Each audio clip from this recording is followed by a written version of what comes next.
This is Bad Movies We Love, part of the Shice Podcast Network. If you're listening to this, you are the resistance.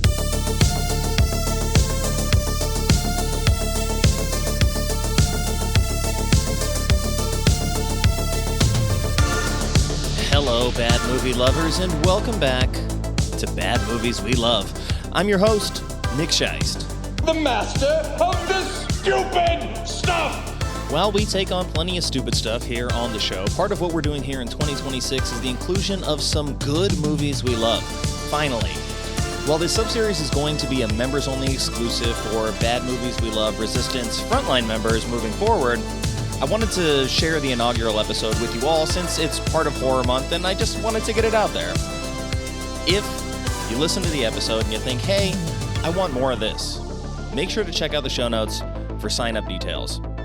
Now, last we left off, we were somewhere in the Sierra Nevadas, taking a look at the oddly romantic folk horror cannibal film, Ravenous by Anthony Ebert.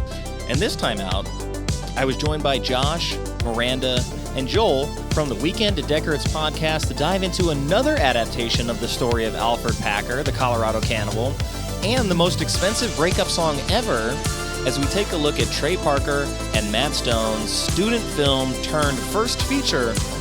It's Cannibal the Musical from 1993. I hope you enjoy the episode and keep an eye out for more good movies we love.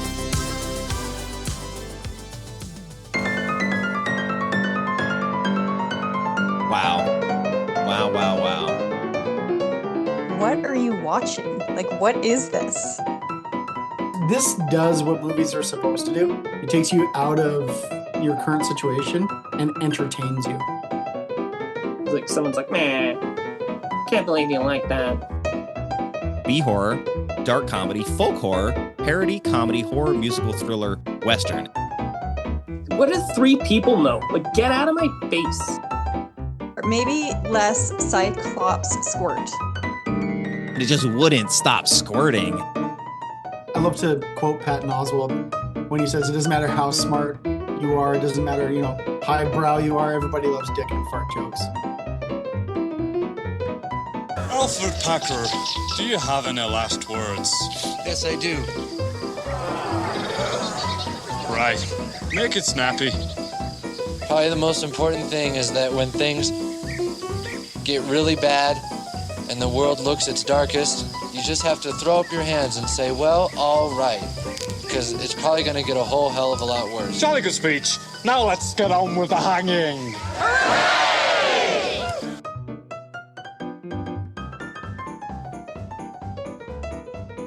Oh, I am joined today by a trio of folks. Miranda, Josh, and Joel are here from Weekend at Deckard's. Welcome to the show. Thanks. Thank you for having us. Thank you. Well, thank you very much for being here. We're going to get to the movie at hand briefly, but before we do that, I want to know how the three of you came together. Where did the podcast start?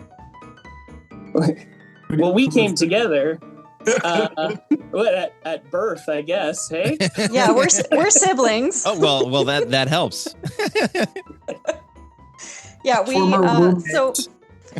Yeah, we're siblings. So Josh is the oldest, I'm the middle, and Joel's the baby. And our mother is a massive movie person. We grew up on movies. So we always end up talking about movies. We can literally talk in movie quotes and know what each other's talking about. And then Joel's always been into the podcasting thing. He had a radio show. So we just turned it into a podcast. Just Joel had a radio show? Oh, well, you abandoned it, so. Well, we had an actual radio show at a radio station, and then it kind of went into a podcast form. And yeah. Very cool. Yeah, I worked in radio a little bit long time ago at this point. Now that I think about it, really long time ago. I'm like, that was 2008. That's a while. Man, yeah, if they put me at that board again, I'd be like, I don't know. Yeah, I didn't work any of the instruments. I did news production. So that was my You do have that radio voice. That's what they told me. Welcome to They said you got a face for radio, kid. Nice. My mom also a big movie person. My grandma was an actress and a background vocalist, so my family was kind of like industry adjacent. But none of my siblings podcast with me, and as near as I can tell, they don't even listen to the show. I love them dearly. I think my older sisters listen to some of like the interviews that I do, but in terms of like this isn't like necessarily their forte. So it's really cool to see that the three of you, share that love for movies, are able to do it in podcast form. And I think I want to extend this question to each of you individually. And that is, what was the movie that made you realize that you liked bad movies? And we'll start with the guest of honor since Alfred Packer's here. Let's go with Alfred. I would have to say like Plan 9 from Outer Space. That's fair. Or like those old like I love dime store sci-fi novels. I'm a big Asimov fan. But like I remember seeing like on Super Channel and old like the serials that they tried to take from old time radio and turn into TV shows. Like Have Gun Will Travel and the Hornet, or no, Green Hornet, and like all those old time radio shows that they tried really hard to turn into like TV shows, right?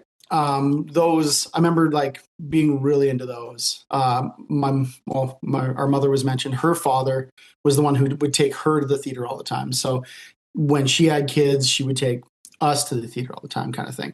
And he was really into those old timey things. And I remember just being like, yeah. And then you would talk about it at school the next day, and other kids are going, I watched Transformers. You're like, oh, let me tell you about the latest episode of The Twilight Zone. You're like, so that's kind of, that's when I knew I was into weird stuff like that. Okay. How about you, Miranda? Besides Cannibal the Musical, like I was saying earlier, this movie I adored when I was a teenager, and everybody thought I was weird for liking it. But before this, I always loved musicals, even though like I was, pretending to be too cool, in the 90s. I always loved musicals. Like, one of the real bad ones is Seven Brides for Seven Brothers. Oh, and I can recite it from start to finish. Incorrect. It is not bad. Well, and like just those old movies that people would like make fun of me for watching, like Cleopatra, with all that like very exaggerated acting. Yeah. I miss that kind of acting. Nobody does that anymore. So yeah, I guess I've just always liked bad movies. Fair. And Joel, what about you? Okay, I'm gonna go different from these guys, but the first time I saw something that was like really bad, I didn't really realize it was bad at the time because I was so young, but it scared the crap out of me, was Evil Dead 1, 2, and Army of Darkness. Okay. And I was like, oh, what is this? But like, and then you look back at it now, you're like, oh man, that's so cheesy. But it was so good. It was so good. And like, still to this day, I'm like, I like chainsaws.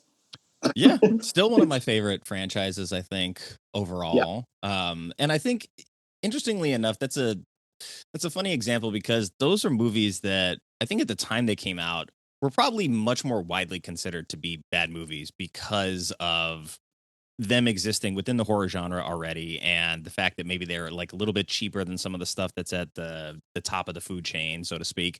And over time, like they gained more and more of a cult following to the point now where like if you ask people like, are those bad movies? I think the majority of people would say no. And I think I would be hard pressed to actually find the scoring criteria to call them bad movies. But I grew up with Godzilla. So my mom brought home like a box of dubbed VHS Godzilla movies. And so I was watching like all those 60s eras ones after the good stuff. After the original good one, it was like they're getting more and more sort of kid friendly over time. And so like I would watch those and I think I just knew. I was like, this is kind of like crap, but like I don't care. Like I want to see monsters fighting, and that's fine. That's like underground film nerd porn. Yeah. Kind of. I felt like I was embarrassed to like Ultraman and Godzilla when I was a kid. I was like, I don't want people knowing this because like I had just started a new school at the time. I'm like, look, I don't need them to know that I'm a nerd. All right. Like I play sports and stuff too. So let me just be that guy. Yeah, absolutely. There was also, okay, sorry, and then sidestep again here. There was this movie, and I've never seen it before or since, but I rented it at a Blockbuster video, and it was just called Mosquito. And they were just giant mosquitoes that would attack people. I think that's on Tubi. Is it on Tubi? Tubi's like the land of B movies. It's where, like, you know, the movies that didn't make it to the theater, they went straight to video. Now they go straight to Tubi. Yeah. Yeah. It's a treasure trove, some might say. You can find some really obscure like Van Damme movies, like after he lost popularity and then he made those kind of real bad ones. I like those. There's an argument to be made that all of his movies are bad movies. They are. They are. Yeah, the most exciting thing about his movies though are his outfits for me. Like I always want to see what he's going to be wearing. The high-waisted pleated pants. Yeah. Always ridiculous. He's an exhibitionist, so he's always looking to show off his body in one way or another. And I did an entire Van Damme series last summer called it Jean-Claude Van Damme. It was super popular. It was kind of like it was the month that helped catalyze growth in the second half of 2025, I think.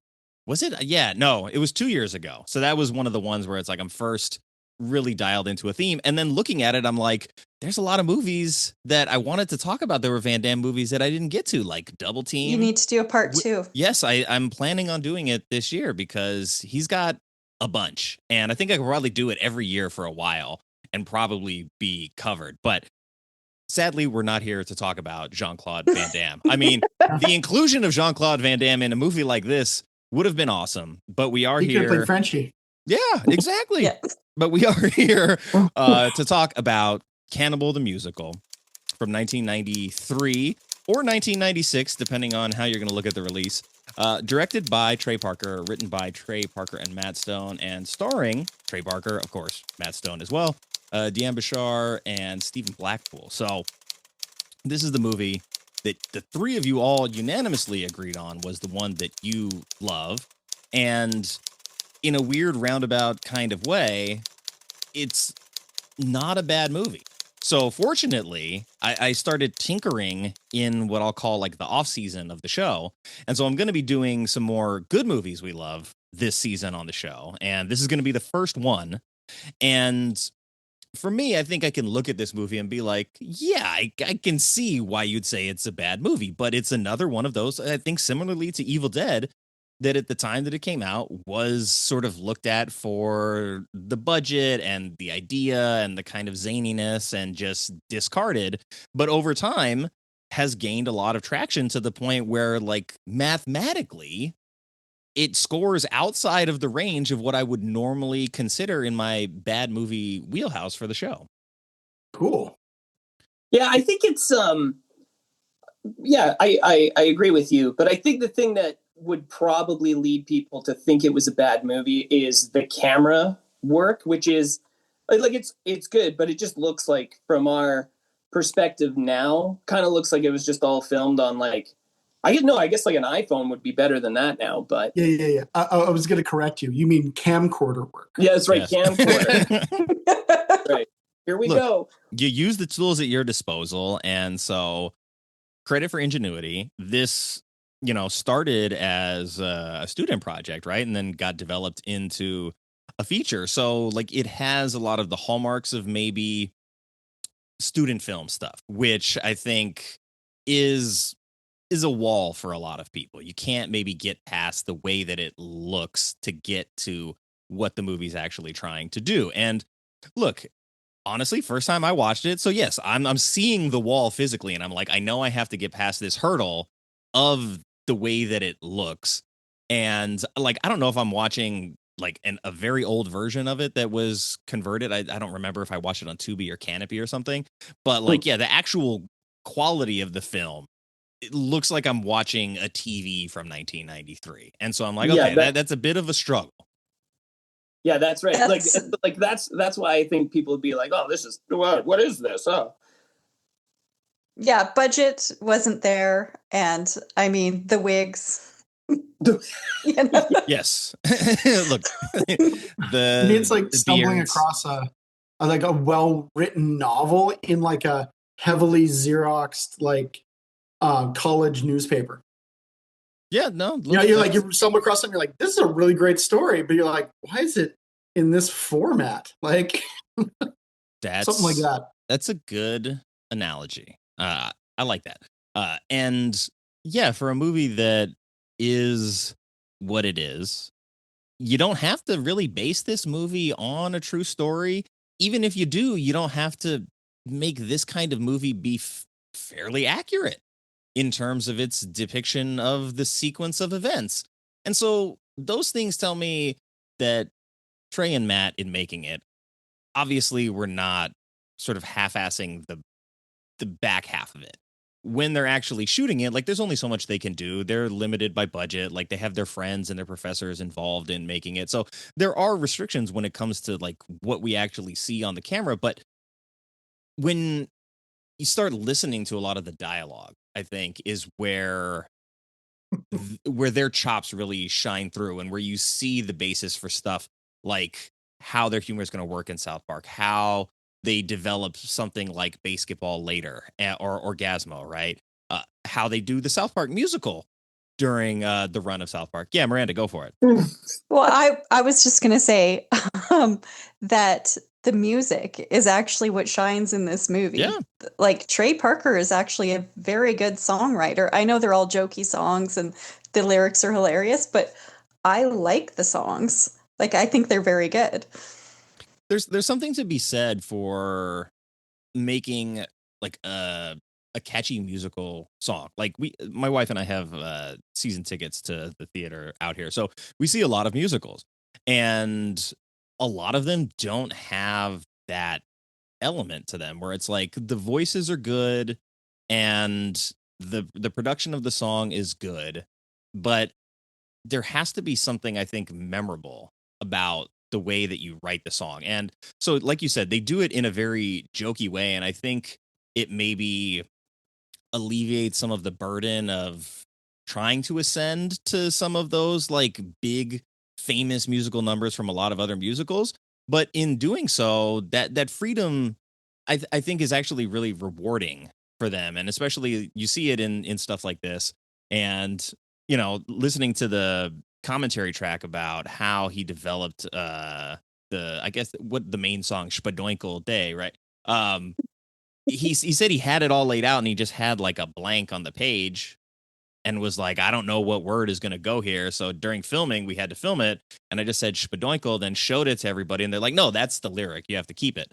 So yeah, it's like it kind of organically happens from this like goofy and sort of freewheeling place, but it actually works. And it's one of the things that like I probably remembered most about this movie was the Spadoinkle Day. So there you go. Yeah, and they use Spadoinkle through the whole thing for like happiness and like curse words. Like Spadoinkle's they just like added it as like a fun new word. And I do love that it's like the Spadoinkle Day song, the sequence that they film it, it's like it's mimicking Oklahoma, the beginning song in Oklahoma. And it's perfect the way it makes fun of it, even though I also love Oklahoma. I love how it's a play on it, but it's also an original song. It's not just like a Weird Al complete ripoff of the song. It's its own song, but it's basically trying to be Oklahoma. Yeah, in order to maybe make fun of Oklahoma in the way that they are, it's like you actually have to have been a fan of it. And like I think their love for musical theater actually is something that maybe, you know, they're probably like close to my age, so they probably grew up in the same time where it's like being like musical theater nerds is not like super popular, so we have to kind of like repress that, and instead we focus on comedy. but like at the core, it's like they're theater kids, and so you see that, and they can't hide it, and I don't think they really want to, and that's I think what makes this fun, what makes a lot of their work throughout their career really fun, is that they found a way to sort of marry the two. And I mentioned a little bit that the scores were too high, so I'm going to go to the tail of the tape now. This ended up having a 6.9 on IMDb. It had a Rotten Tomatoes critic score of 65, had an audience score of 82, Letterbox of 3.4, which is high for Letterbox, and then it has a Google users thumbs up rating of 81%. So that gives us a bad movies we love total of 73 out of 100. So it's a good movie we love. Technically a good movie. Yes. There you go. And Technically the best guy. Going along with that song, Spadoinkle Day, it goes do do do do do do do do do. And at the end of every South Park episode, there's like a production company, and it goes do do do do do do do. Oh yeah. It's from Cannibal the Musical. Oh wow. I did not connect the dots. So thank you. There's a lot of other things in the movie as well. Like you can hear Trey Parker doing Cartman's voice in the background of like a bunch of different scenes. Yeah. And there's what's his name? Dian Bachar. He plays Kenny in Basketball, right? He's the little dude. Mm-hmm. And like there's all these other little references to things that he does for the show. And same with Matt Stone. Like if your ears are perked up for the whole, you're like, hey, that's this character. Oh, that's that character. It's through the whole thing. It's really cool. Yeah, it's kind of interesting to see that this was like the first thing that got made, because it's hugely ambitious, I think, to take on a cannibal story. I mean, like it's 2026, and still like we've seen a few more that have like sort of reached, I guess, pop culture in the last, I don't know, like decade or so. But even within horror as a subgenre, it feels like cannibalism has been one that sort of still gets pigeonholed a little bit. I mean, like Cannibal Holocaust, Cannibal Ferox, like some of that stuff that was getting like really, I guess, like intense backlash. Maybe that's the reason why that there was a pushback against it. But to take on a true story about a very famous cannibal story, and oddly enough, the first episode that I recorded for Horror Month was on Ravenous, which is also based on the story of Alfred Packer. So I was like, when I was considering like how I was going to make this movie work, given that its scoring criteria is a little outside of our range, I was like, I have to, because I already had Ravenous, which takes it very seriously, but also is like a black comedy. And this is going to be the other side of that coin. So I wanted to make sure that I did it so that I could have that point of comparison. And, Ravenous, I think has a very dark sense of humor in a lot of moments. It's like oddly romantic, which this honestly like includes a little bit of that as well. And so I wanted to pick your brain a little bit on, like, given the fact that I think it's safe to say that the movie is kind of a joke. Like it intentionally is very meta in a lot of moments. It's obviously a comedy. It doesn't take itself too seriously. I want to know how you look at the themes of this movie. So Joel, I'll start with you. Like, when you look at how the movie sort of presents its content, like, what do you feel like are the important takeaways from it? Like, honestly, I didn't, like, at the beginning of this movie, when I first saw it, I didn't even read the beginning part or know that it was a true story or based loosely on a true story. So I think it's just like, I take away that this movie is, it doesn't seem like it, but it's very clever in all of its deliveries, no matter where you are, like in the comedy bits of it. So like there's one part where like they're starving to death and one of the guys gets shot, Swan, and so they're deciding to eat him or not. And so the butcher goes up to him and like starts cutting him up, and they're like, the one guy goes, "What are you doing? You're cutting into his butt."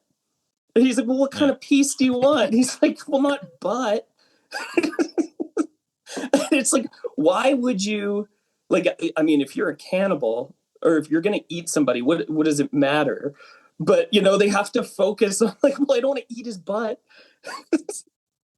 Yeah. And so I think there's so many clever deliveries through the whole thing. And that's my takeaway from this. Because if you watch this several times through, I haven't seen it in a while, but I've seen it a lot of times. And every single time I pick something new out of it. Well, those are at least nice, rewarded repeat viewings. And to your point, like you pick something up new each time you watch it.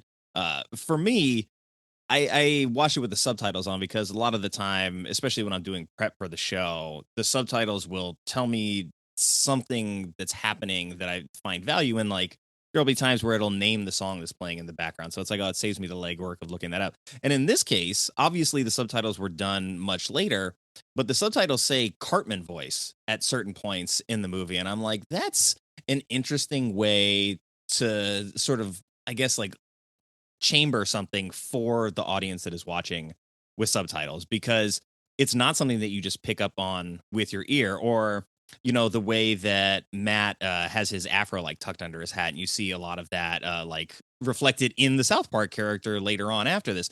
And so like a lot of the seeds for the rest of their career are laid here. So Miranda, like when you look back on this movie, like what is your biggest takeaway? That you can have a budget of what seems like probably about $100 and still make something incredibly entertaining with good writing.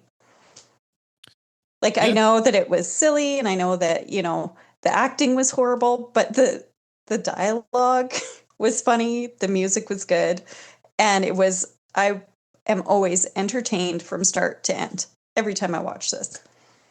That's fair. I don't necessarily think that the acting is terrible, but by the standards of like anybody trying to take it seriously, it's maybe terrible by those standards. But Josh, what about you? Do you have like a big number one when it comes to like what you take out of this movie? A big number one? No. It's this does what movies are supposed to do. It takes you out of your current situation and entertains you, right? Like there's lots of things to pick apart and laugh at, like the ridiculous facial hair. Like I'm looking at the picture behind you, and even the way it's drawn is like, it's all like gross and like, yeah, it's disgusting. Like all those things, it's like little spices on a really good meal, and it does exactly what you want a movie to do, and that's just transport you to what's going on and take you out of your normal everyday humdrum. Yeah, I think for me, obviously, first time watching it for me, so it's like I'm, digesting everything all at once. The two things that I think were the most impressive for me were that in a movie like this, you didn't have to necessarily put yourself and the cast in as much danger as they did. However, I appreciate and respect that. I'm like, that's real snow. They're out there. That's freezing. They're in the river. That's probably not a good idea.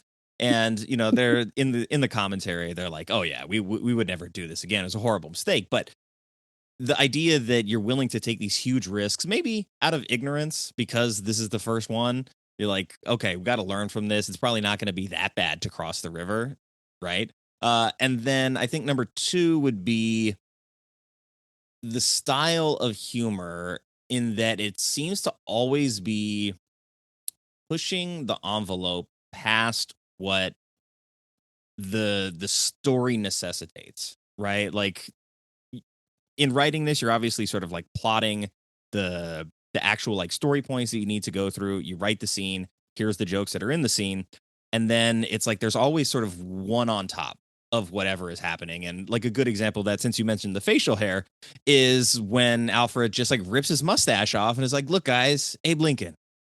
It's like it's like such a weird moment there, but it's like it understands that it's making fun of itself while also like trying to play with the idea of taking it seriously. So it's very fascinating in how they approached the ideation of the film. Like, what is important? What are we trying to achieve? What do we want to really show the audience that we're capable of. And so it's like, even when there's something, I'll call it like a foreground joke, because like this is the main story's joke is going there. And then there's always a background joke.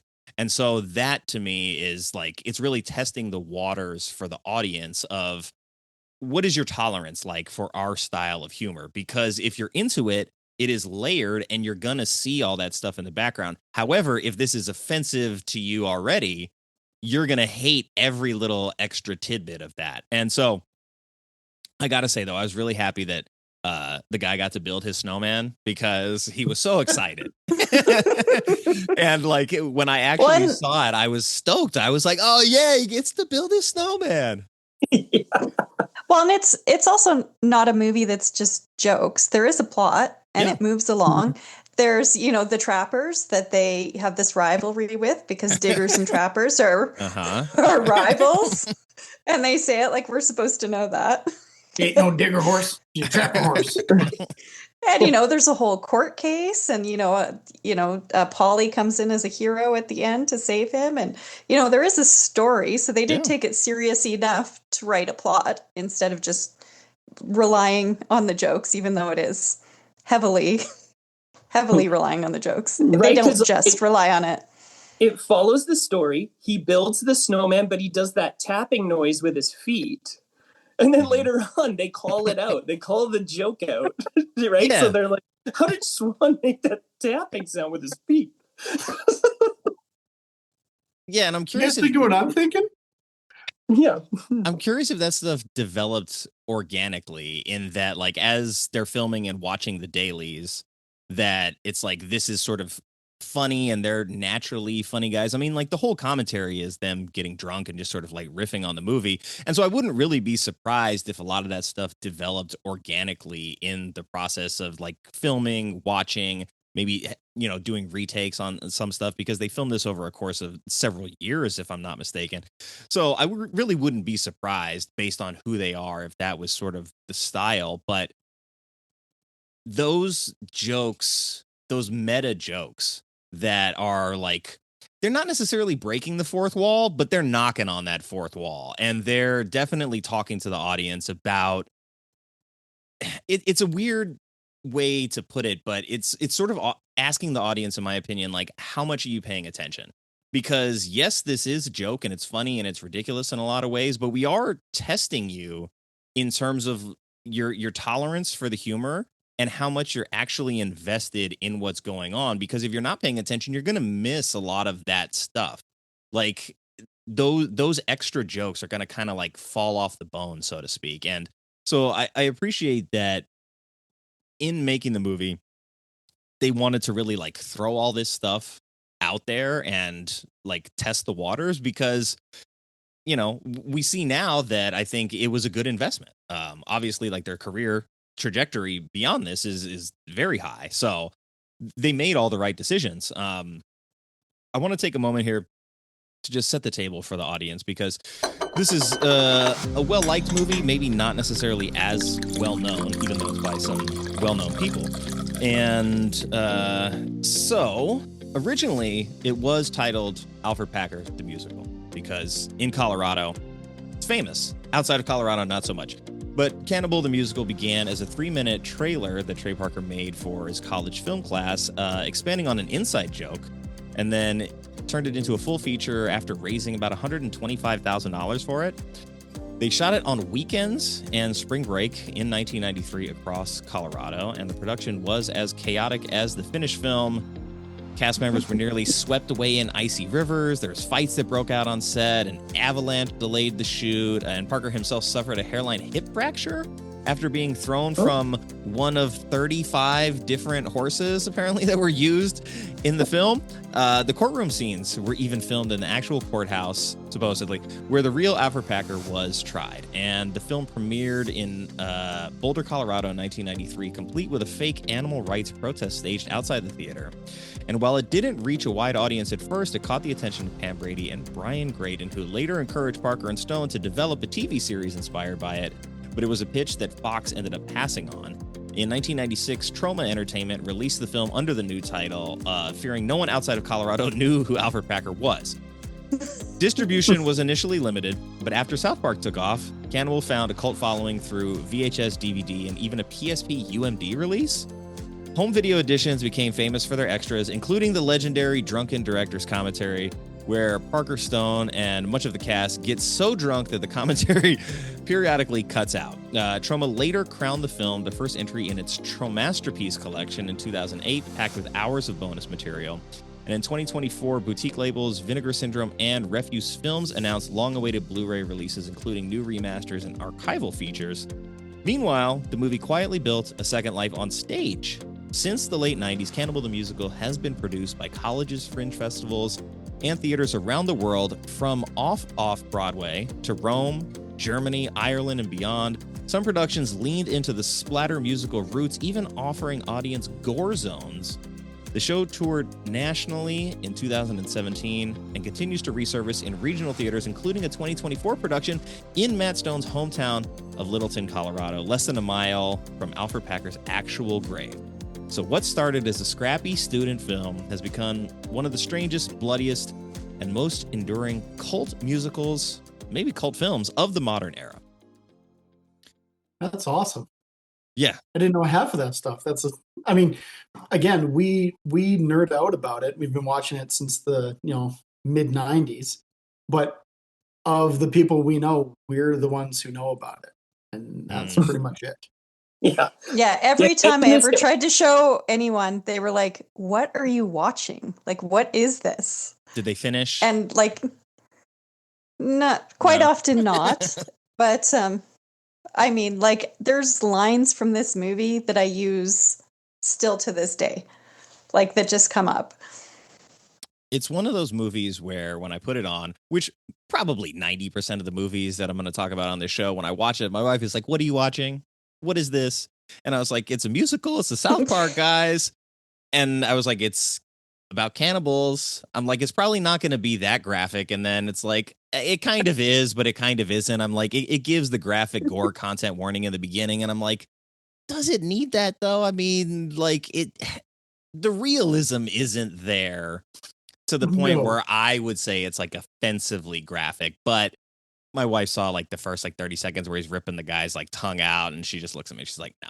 And she puts her headphones in and start watching her iPad. I'm like, see okay. the corn syrup and the way he's pulls his tongue out.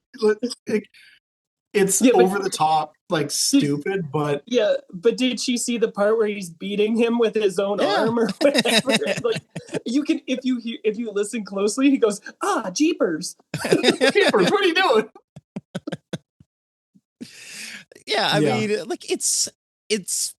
it's the most inoffensive cannibal movie that there probably is, if I could think of one.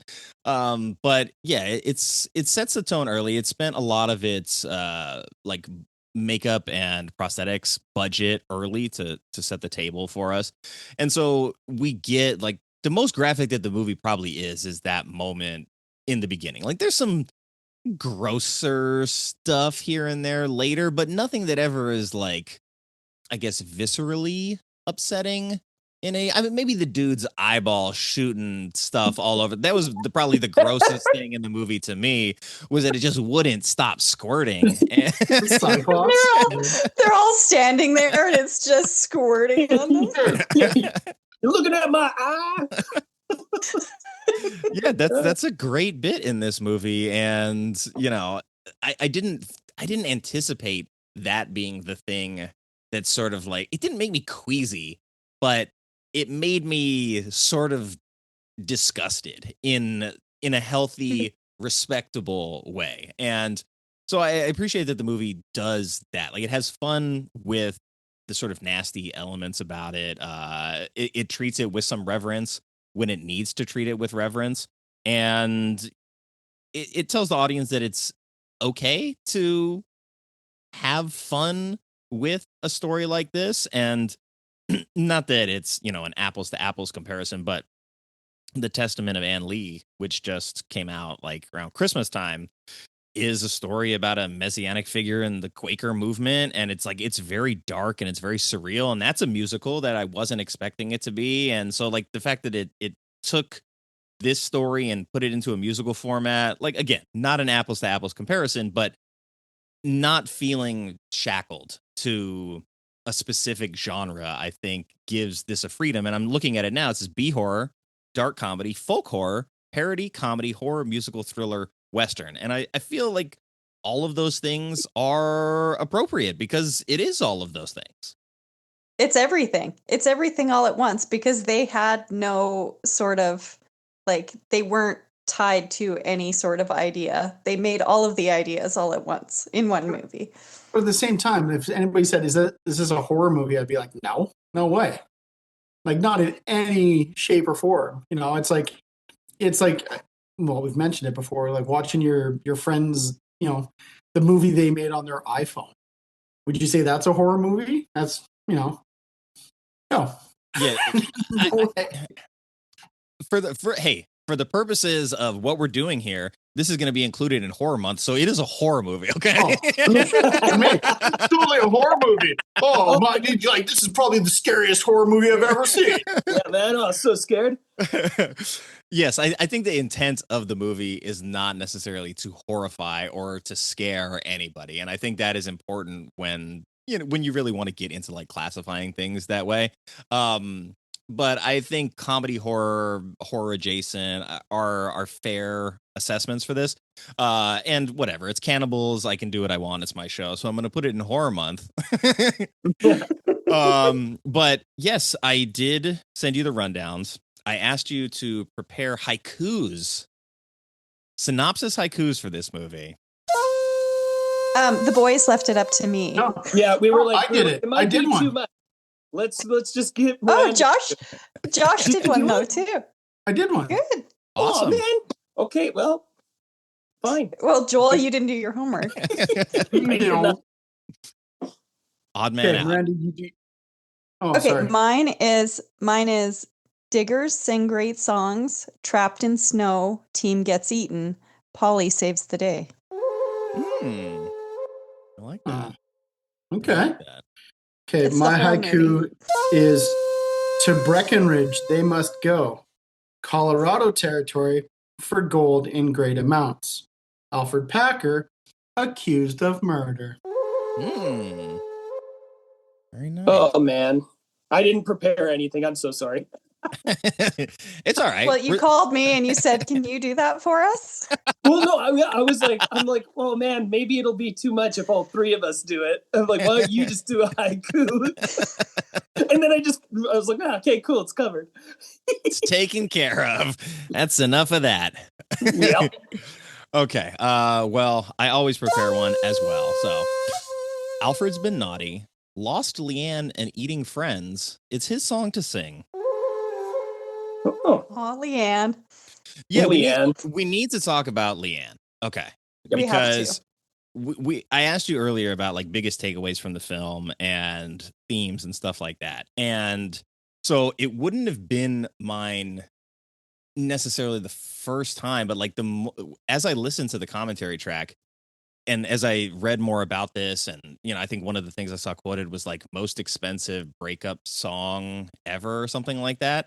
And so yes, Trey wrote this essentially about his ex, right? And the horse that everybody in the town rides, and she had cheated on him. And so like this was his way of, I guess, like exercising those demons of the relationship. But also his ex choreographed the musical number in the end of the movie when he's going to the gallows. He brought her in to do it on the day that MTV was there covering the production of the movie, because it's like he wanted to like rub it in her face that like he was doing this. And so I don't know if at the time that she was aware that like this was about her and like her cheating and all that.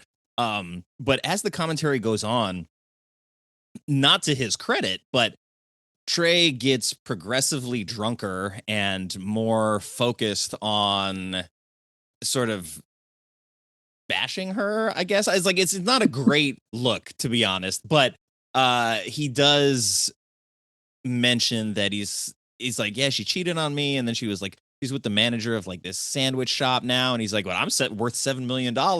And so like you could tell like he's still kind of not over it at the time that they're recording. And then he ends up dating the actress who plays Polly, and they were together for I think 8 years. And I don't know how serious he's being, because like they're wasted at the time that they're doing the commentary, because they're drinking the entire time. And then at the end, they're just like, we need to go to a titty bar right now. I'm like, what is happening? I was like, this is an insane commentary. And it's interesting because obviously like South Park at the time that it first came out, it was like super raunchy, and like it was sort of like it took what The Simpsons had done and like just took it to sort of a nastier level, right? And I think it was sort of got famous for that. And then over time, that sort of like became more and more of a standard, where South Park is very involved in its political humor now, and has become sort of like a very consistent staple of pop culture in a way that isn't as, what I'm going to say, like punk rock as it was when it first started. And so like to see Trey at 20 something doing the commentary for this, sort of like grappling with a lot of not necessarily demons, but things that he's like clearly like struggling with in his life, and like being willing to like just put that out there and like say all this crazy stuff on a commentary track.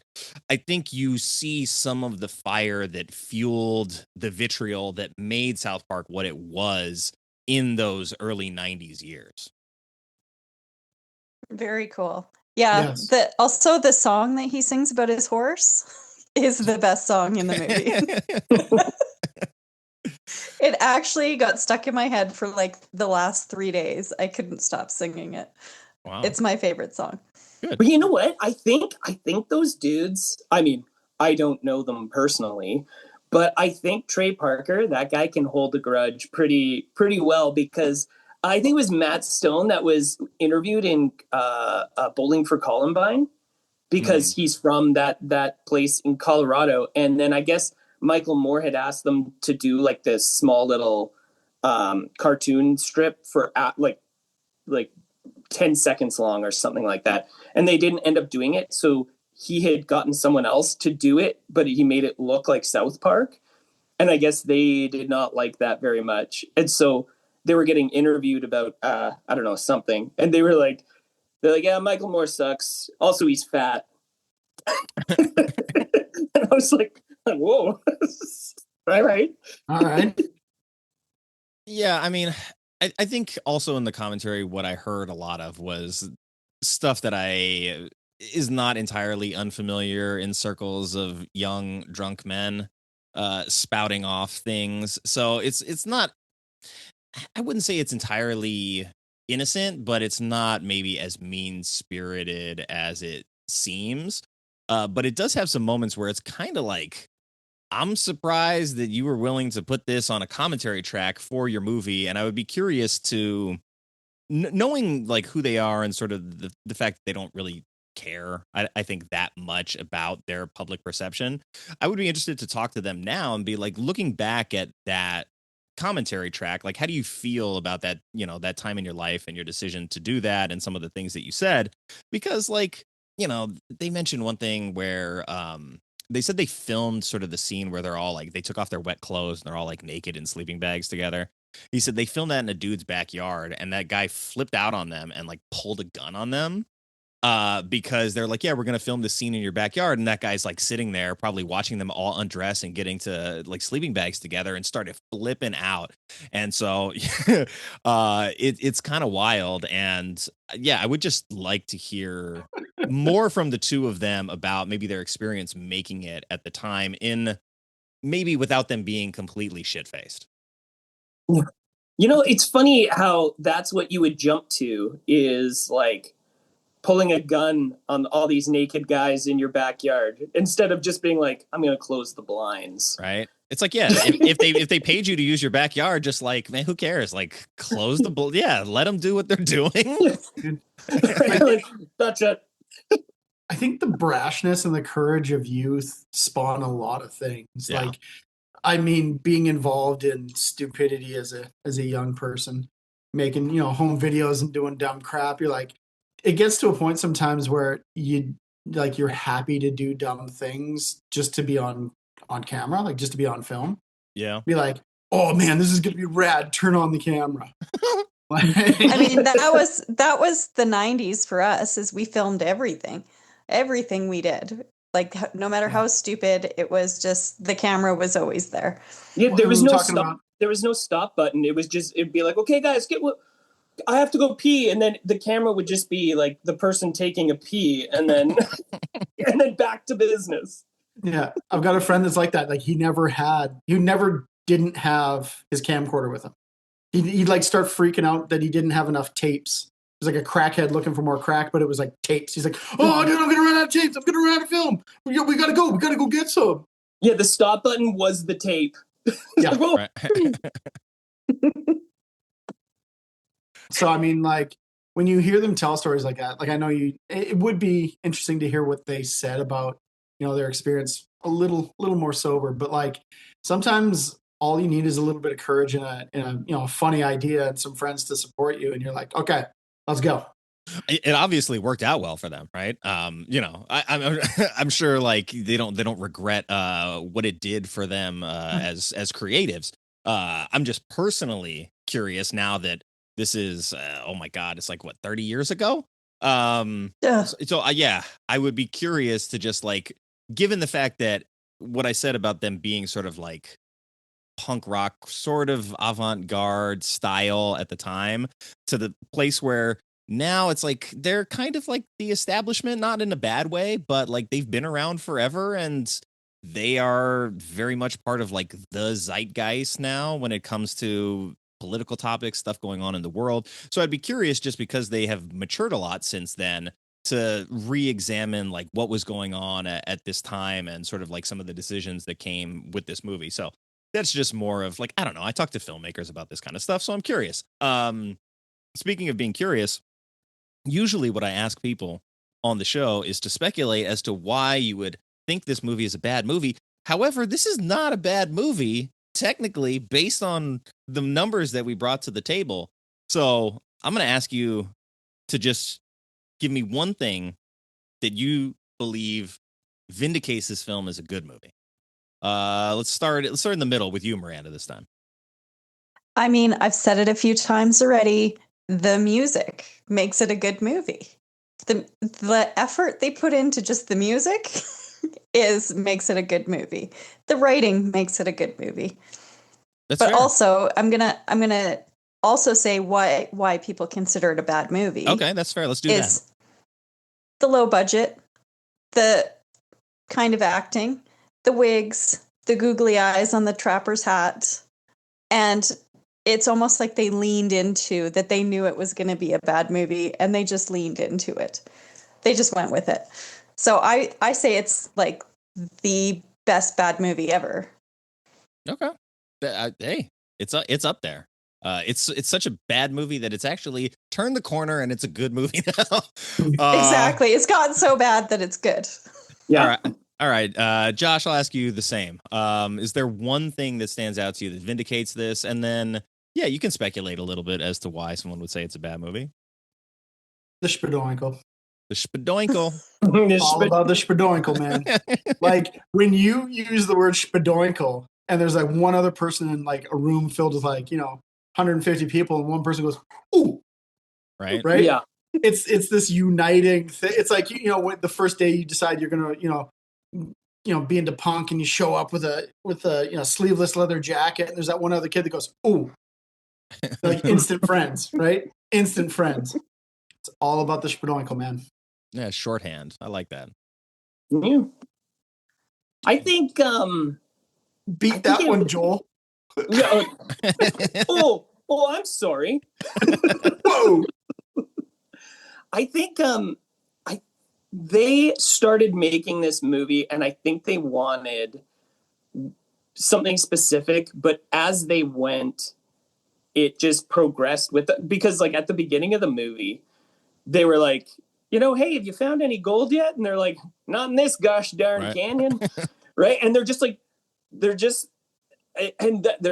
again, like these guys, because they did the Book of Mormon, they've always kind of had like this theme of like Mormons in their stuff. And like and then there's even that one, he's not a priest. He's I don't know, the guy who wants the church or whatever. Yeah. He wants to become a priest. Yeah, that's right. So I think they had this idea, and then they switched the whole thing, and I think they just kind of made some of it up on the spot. And I think that's awesome in a movie when you're going in to like make a movie. Just rolling with the punches is so critical to everything, because if you go in with your first idea, you might by the end be like, oh, this wasn't that good. But they pulled it off. They did. And, I think to your point about the religious stuff in particular, like you can see it in all their work. I mean, I think being raised either like in the Mormon church or around the Mormon church definitely shaped how they view the role of religion in the world. And in Book of Mormon, it handles it like, yes, they're making fun of Mormons, but like not in a way that is like these people are like terrible people, right? Like it's sort of this self-aware kind of silliness rather than kind of this punching down, like vitriolic approach to it. So I really appreciate that from them. And I've seen it in not just in Book of Mormon, you see it on South Park too, the way that they have their characters sort of understand religion in the world obviously comes from a place that is very close to them. And so to see it here in this movie, like not just with that one character either, but the character who is the guy who is like most pro cannibalism is the guy that's like, no, I got to eat all these people so that I had to kill them all so that I can become a priest and open my church. And I think like that kind of humor is like very dialed in, very specific to their experience and their worldview. And so I really appreciate that from them. We got to take a look at the trailer though. So let's roll back the clock. I don't know when this trailer was actually cut. So this could have been for the Trauma release. Yeah, I don't know. We're going to find out right now. Didn't it start as a trailer and then they made it into a movie? Right. Okay. So who knows? I don't know what we're gonna watch. Okay. It's gonna be this, whatever this is, and I'm gonna hopefully not dial the volume up too high. Before we get to the trailer, it's time for a quick commercial from the multiverse. Can you hear the stomach rumblings of your fellow pioneers? Are they starting to look at you like a 3-course dinner? Well, protect your neck and the rest of your body with Packer's Extra Strength Cannibal Repellent, your secret weapon against the hungriest and least trustworthy members of your next expedition.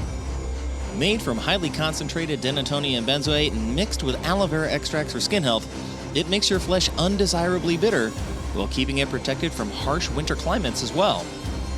Packer's Extra Strength Cannibal Repellent comes in a convenient spray bottle for easy application, but make sure to keep it away from your eyes and mouth. Application does not guarantee protection from hungry cannibals, but it does make you taste disgusting. That's why every bottle comes with a convenient sticker that says "Protected by Packers."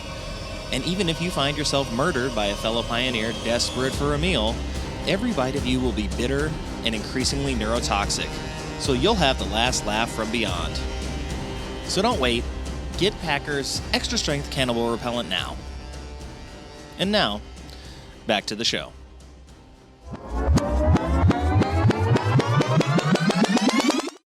Cold winter of 1874, 6 men set out on a journey through the Colorado Rockies. They were looking for gold, but what they found was that they were completely lost. This must be the student trailer. Yeah. Oh, okay, there's some movie footage here, though.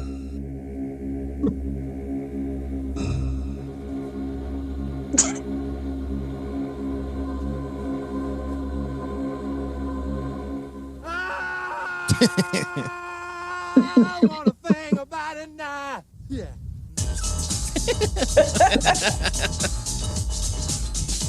I'm Alfred Packer. This is my horse, Leanne.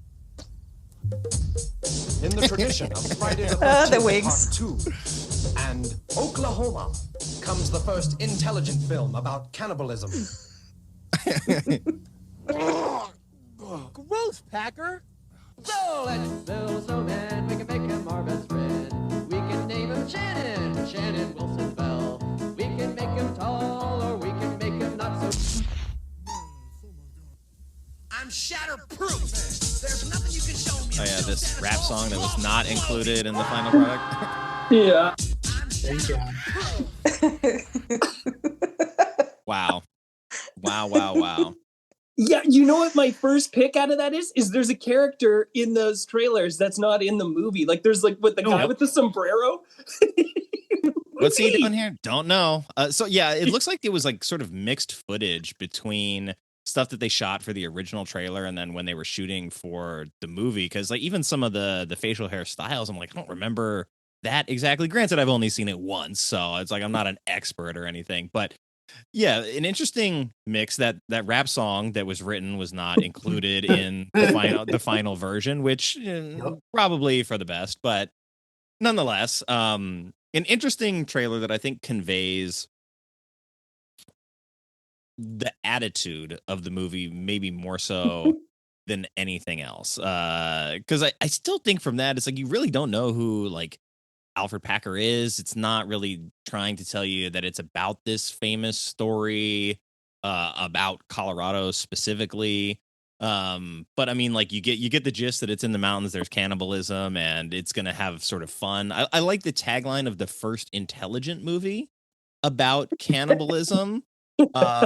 Because although the movie is kind of a self-aware meta joke and a meta commentary on this event, like I was saying, the stuff that was like popularized in the cannibal like subgenre was not as much intellectual. It's like that's more leaning into sort of like the exploitation genre. So to actually step back and to be like, we want to make a movie that is an intelligent look at this. And a lot of what the movie actually does, at least story-wise, is undoing the story of Alfred Packer, or at least the resulting trial and the fact that he is painted as the notorious Colorado cannibal. The movie is mostly sort of working backwards from that point and not maybe justifying a little bit the behaviors that ended up happening. It's necessity more so than it is like evil cannibalism. And I think that's an important thing that the movie is doing, even though it kind of is doing it in a way where it's not showing you its hand. Like the movie isn't set up to be like, hey, we're going to sort of retell this villain's origin story as like it's actually a tragic hero and then he just sort of got painted as the villain. That is what it's doing, but it doesn't do it in a way where, it's showing you its cards before it happened. I think it's just providing context. Yeah. This is the end result, and then this is the context of how it happened. Yeah, well, listen, cannibalism is only frowned upon in some cultures. Well, I mean, that's fair. Well, if the three of you were stranded in the mountains, who's the first one to get eaten? Josh. Yeah. He's like, yeah. I don't know. I already had it dialed in. I knew. I'm not much of a survivor. I don't plan on going down. I'm such a princess. I would just curl up and die if I got lost somewhere. Probably, you know what? Most likely, probably end up eating Miranda. Yeah. You're right. And you're right. You know what I would do is I would totally serve Joel a butt piece. Yeah. Just because. I don't want a butt piece. That's what I made you, is butt. That would play such a mental toll. It's like, I don't want to eat her butt.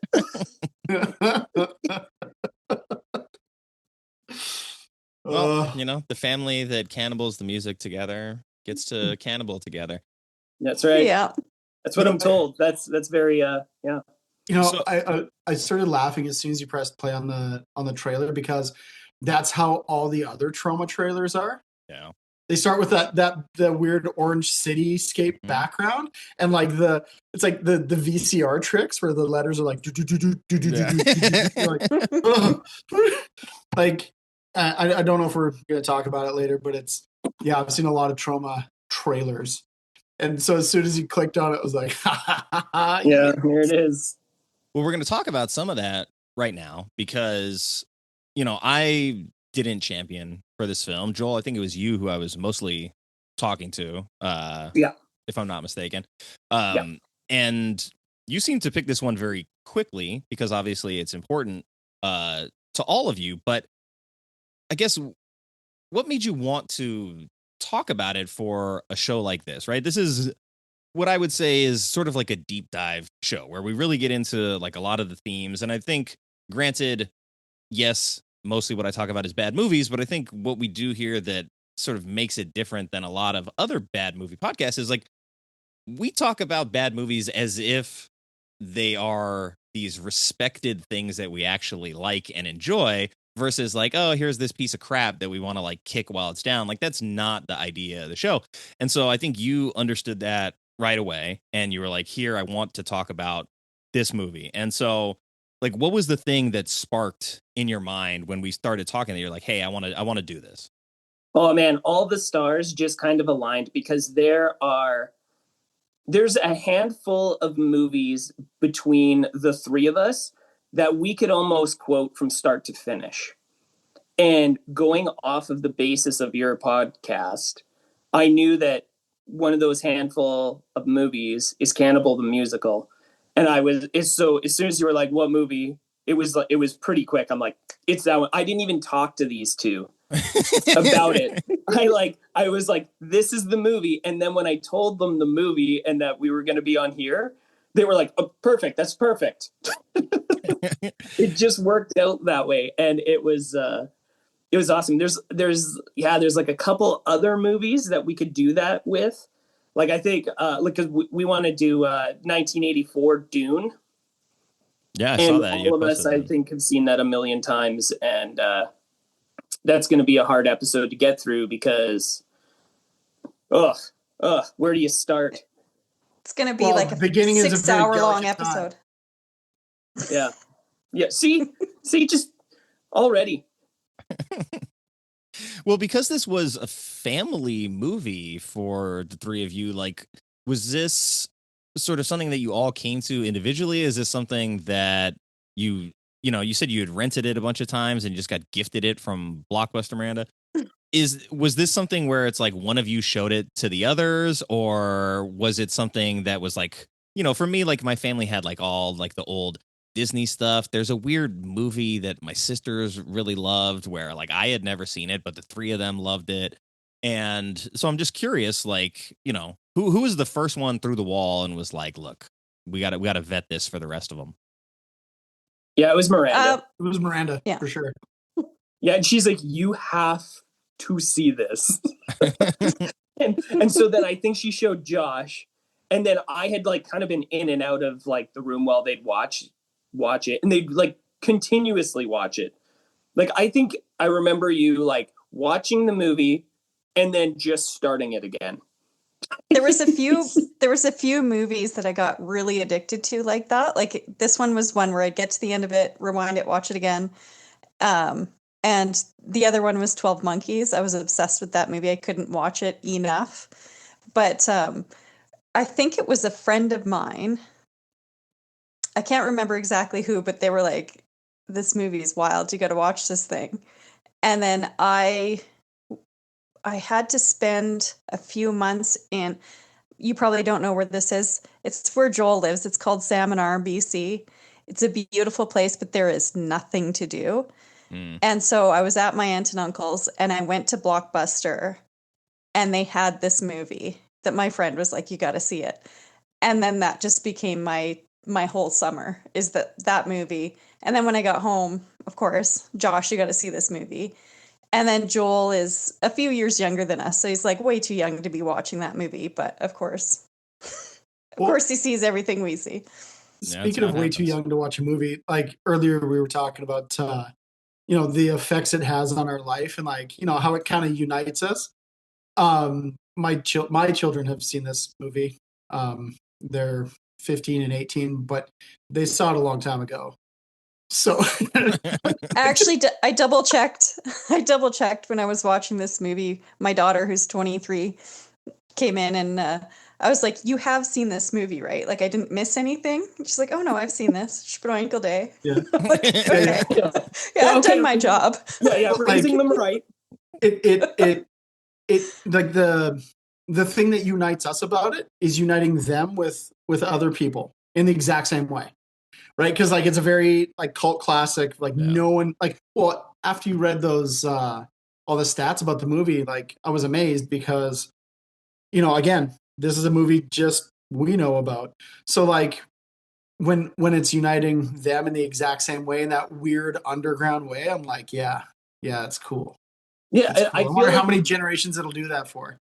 Yeah, I feel like we're teaching the next generation because when I was watching this, I'm like, did you get that joke? Let's rewind it. Oh, that must have been fun for your kids. we treat our children like I was talking to my kids and they're like, how come other people don't know about these movies? I'm like, well, it's because you're not getting a normal parents aren't childhood. cool. You're not getting a normal childhood. Like this is like a weird childhood, man. Do the three of you tend to all sort of have the same taste in movies? I don't think that's 100% the it's case. like a Venn diagram. Yeah. That's totally. Hey, well done. Because Josh likes a lot of stuff that me and Miranda are like. That's why are you? Come on, man. Hey, there is nothing wrong with a bit of David Attenborough and stop. Popcorn, and just watch the animals, man. And Miranda's into a whole bunch of stuff that I don't think me and Josh are into, and I like war movies and horror movies, which they can't stand. So, and I like old movies, like I was just watching The Wrath of Khan, which is one of my favorite movies, and like that kind of stuff. And see, Josh and I will like that. Joel's like, no, I'm out. But yeah, no, we don't like. There's a lot of overlap in like the classics that we watched a lot as kids. Like even if we didn't like them, we like them just because they're nostalgic for us. But I wouldn't say we all have the same taste in movies. We all have very different taste. My wife used to laugh all the time. She goes, when you talk about your childhood, she goes, I imagine your mom being like Snow White and just like waking up and like, and like singing and doing all this stuff. I'm like, it's not at all what my childhood was like. But like, because, that was her thing. That was she and her father's thing. And then when I was born, that was our thing, is we'd watch all these always singing together. And it was always musicals. Always. And like the big ones, like the big Rodgers and Hammerstein movies. And then as an extension, you get like Oliver and like Fiddler on the Roof, like just all like the huge, like the classics, right? But even like the epics, like the MGM epics, like those were always on, right? There are certain times a year when you're either watching the 10 Commandments or Ben-Hur, right? It's just part of that. It's like 10 Commandments, Ben-Hur, Star Wars. That's like holiday films. That's fair. Well, and that's funny because like we had all of those really big musicals that everybody knows, like The Sound of Music and stuff. But then my mom would get these really bizarre ones that nobody knows about. She's like, "Oh, it's a musical. It's going to be fun." And there was this one called Finian's Rainbow. And it was about a leprechaun, like this, and because they had stolen his pot of gold, he's like not a little leprechaun anymore. He's big, and it's just so bonkers. Sorry, go ahead. No, I'm done. Oh, the best part is she would act like everybody knew this movie. Yeah, she'd be like, "This is a classic. Everybody loves this movie." Yeah, and right? You're the idiot. Some obscure weird thing. Yeah. It's Fred Astaire and Danny Kaye. Whoa. Yeah. Danny Kaye is the leprechaun, and Fred Astaire is the guy who stole his pot of gold. And he's like running. He's trying to hide from the leprechaun so he can keep the pot of gold. Yeah. Well, it sounds just like a back fun to time. Cannibal the Musical. Yeah. My parents hated this movie. I'm just saying. Mom hated Cannibal the Musical. They could not understand why we wanted to watch this. It's a musical. Come on, Mom. You did this. It's fair. It's funny, Miranda, that you mentioned Wrath of Khan, because there is some Star Trek homage in this as well. But actually, my friend's dad wrote Wrath of Khan, and I've been trying to get her to come on one of my shows and just be like, talk to me about what it was like to like be in the house and stuff. And she said that she's never watched it. And I was like, even better. I was like, that's the show right there, is that we're going to talk about your first time watching your dad's movie. And so I still haven't made that happen. It's a work of art. It's a work of art. I cried last time I watched it. And I know what happens to Spock. No. But it still got me. It's fantastic. Yeah, he's got a theater out here actually in LA that's around the corner from the place where we usually see the musicals. Dude, so we live in the frozen north. So you're like, you're spouting like, streets of gold, and everyone makes it in Hollywood. Well, like when you said the guy who wrote Star Trek. Yeah. Right. It actually blew my mind. Yeah. It keeps popping up because it's like I've had other people who are like, they love Wrath of Khan, and it's like, yeah, I know the daughter of the screenwriter. We've been friends for like 20 something years, and she just like never talks about it other than like, yeah, he wrote it, and like there was like some legal stuff when the new one came out, and like getting the proper rights and like distribution for that, and so like she just like doesn't like really get into detail about it. But I'm like, you gotta tell me. My cat is named Savick. I named my cat Savick from that movie. Very cool. Yeah. Yeah, well, maybe. Anyways, maybe that's one day, exciting. I will be listening to that episode if you ever get it done. That sounds if it ever gets amazing. Done. Yeah, I do another sci-fi show that's part of like a sub-series here, and so I was like, we'll probably end up talking about it at some point, and then like maybe I'll just drag her in. She's like, let's talk about something else. I'm like, no, don't you understand? This is the story here. Tell me about your childhood. Right? But quick aside, Joel, you live in Vancouver or you live in the British Columbia, right? I live in British Columbia. I do not live in Vancouver. It's probably closer to Calgary, Alberta. Gotcha. That's why the Flames. I was going to ask. Yeah, that's right. Like, okay. That's right. Yeah, that's where we're all pretty much from. Yeah. We moved around a lot. Yeah. But mostly Calgary. And Josh and I live, he lives in Drumheller, and I live in Strathmore, which is outside of Calgary. We're both in the country. Gotcha. I had a friend in high school who was from Calgary, and he went to high school out here, but then he would go back home during, I guess, like the summers, and he would come down here in the winter. And he was like wearing shorts when like we're all cold. He's like, this isn't cold. It's like minus 15 where I'm from. This is beach weather. So yeah, I understand the sort of a little bit of the not geography, but when you said the streets of gold here, it's like, yeah, we don't really have like weather restriction. We got the Ricardo Montalban Theater. That's amazing. Yeah. Well, when you said you had like season tickets to musical theater, that was like, I was just like, oh, that'd be great. I wish I had that. I have seasons tickets to nothing. Yeah, nothing. Seasons tickets to like the winter every like. I have seasons tickets to watching the cold wilderness. It is very conducive to watching lots of movies, though. That is fair because, when you're gonna be stuck indoors and you want to do something, escape a little bit, throw on a movie. So speaking of movies, let's get back on topic. I just wanted to say I saw the Flames hat. I grew up a big hockey fan, so I was like, I gotta ask if you're in BC why the Flames hat. So now I know. We're in Oilers house. Oh, yeah, you're in Oilers house. Yeah, I'm a Flames house. What are you, Josh? Bruins. Oh, Boston. Okay. Interesting. Yeah, I'm a Red Wings fan. I'm in LA, so it's like I grew up sort of like right around the Gretzky team, and then it was like they destroyed the team the year after Gretzky was there because they couldn't afford it anymore. So I'm like, all the players that I actually like that weren't Wayne Gretzky are gone. And then so I was like, my sister and her husband were Red Wings fans, and so I started watching that Red Wings team. So I kind of like stuck with them ever since. I still like the Kings, but if I had to choose, I'd be like, yeah, it's probably Red Wing. Yeah. Okay. Back to Canadians about hockey. Yeah. Check. Yeah, I know. I had to. Well, he's wearing a Flames beanie. Or a toque, I believe it's called. He said beanie, not toque. Yeah, you said beanie. You're in three Canadians. It's a toque, bud. It's a toque. Well, I corrected myself. I do have some Canadian friends, mostly in Toronto, but I've got a couple. That's not really Canadian. Oh, well, it's as far into Canada as I've gone, right?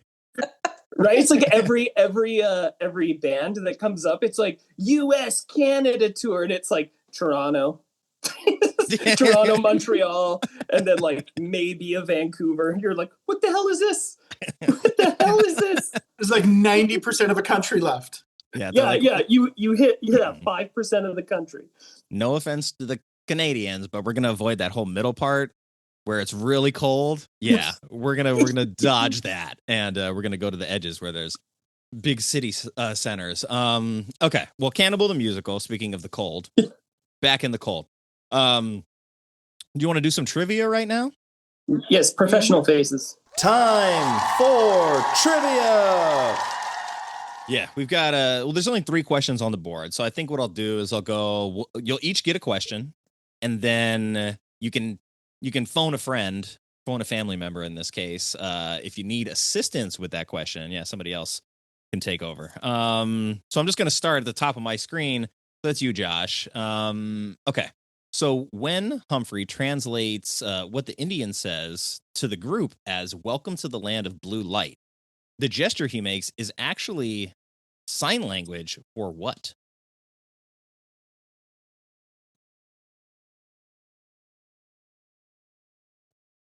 Here's a pizza? No. Well, I'll offer it to Miranda or Joel. You want to steal this one?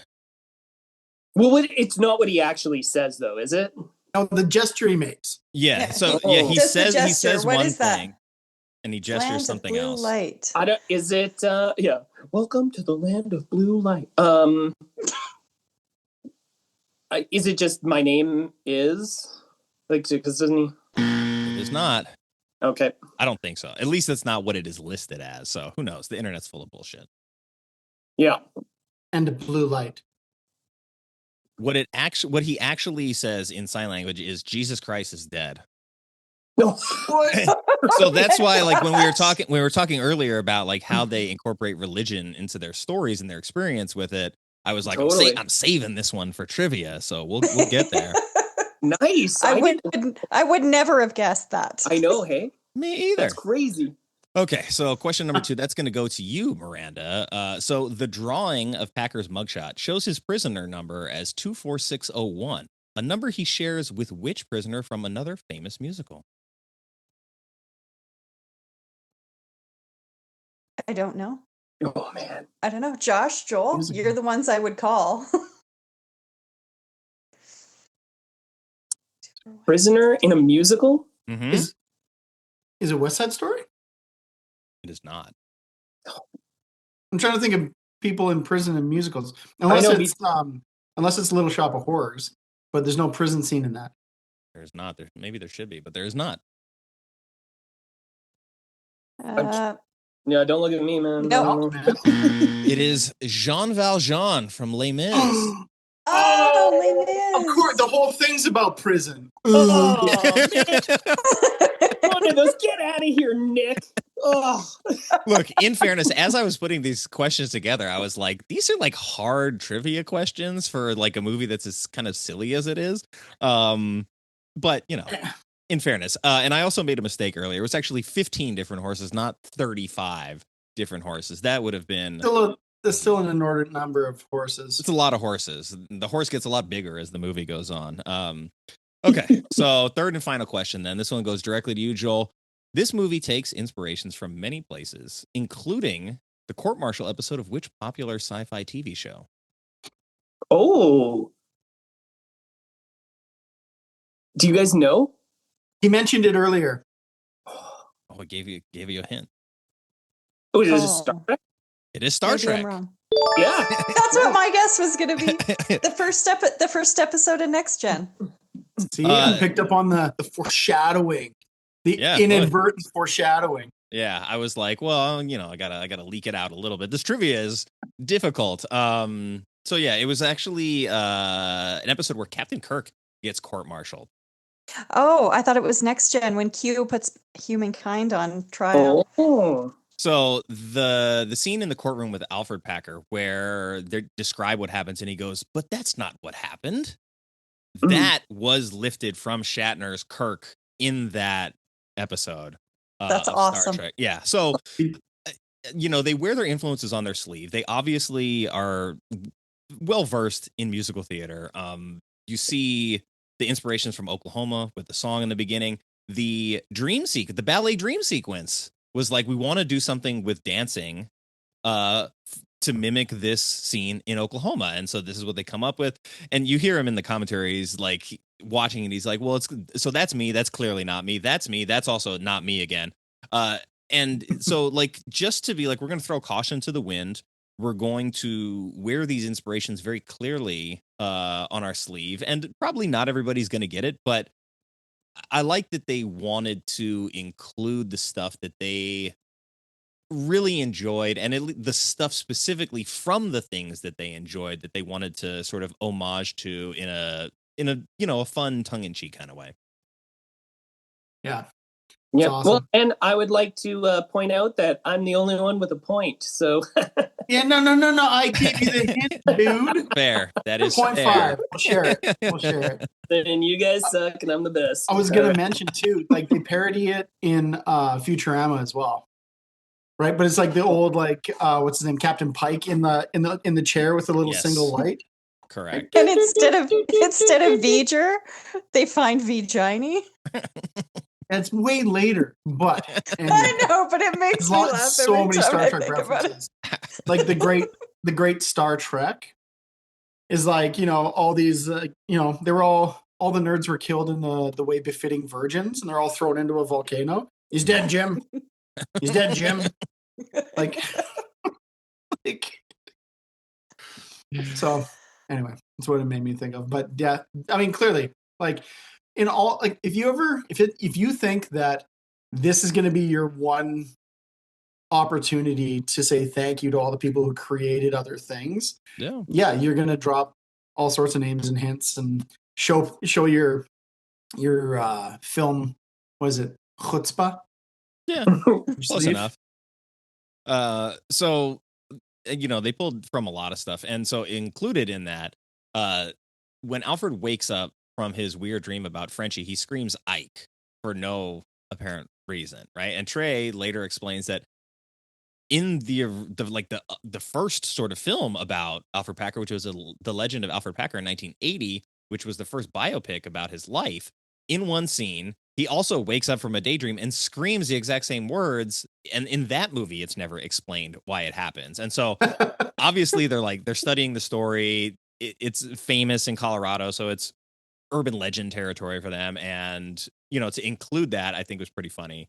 The courtroom dialogue is based on actual courtroom transcripts and including contemporary newspapers. They mention an old lady that throws a tomato at him. They were shot in the courtroom, the supposed actual courtroom. So, they did their due diligence, even though I think you could argue that they didn't necessarily have to for this. And so I appreciate the fact that they did.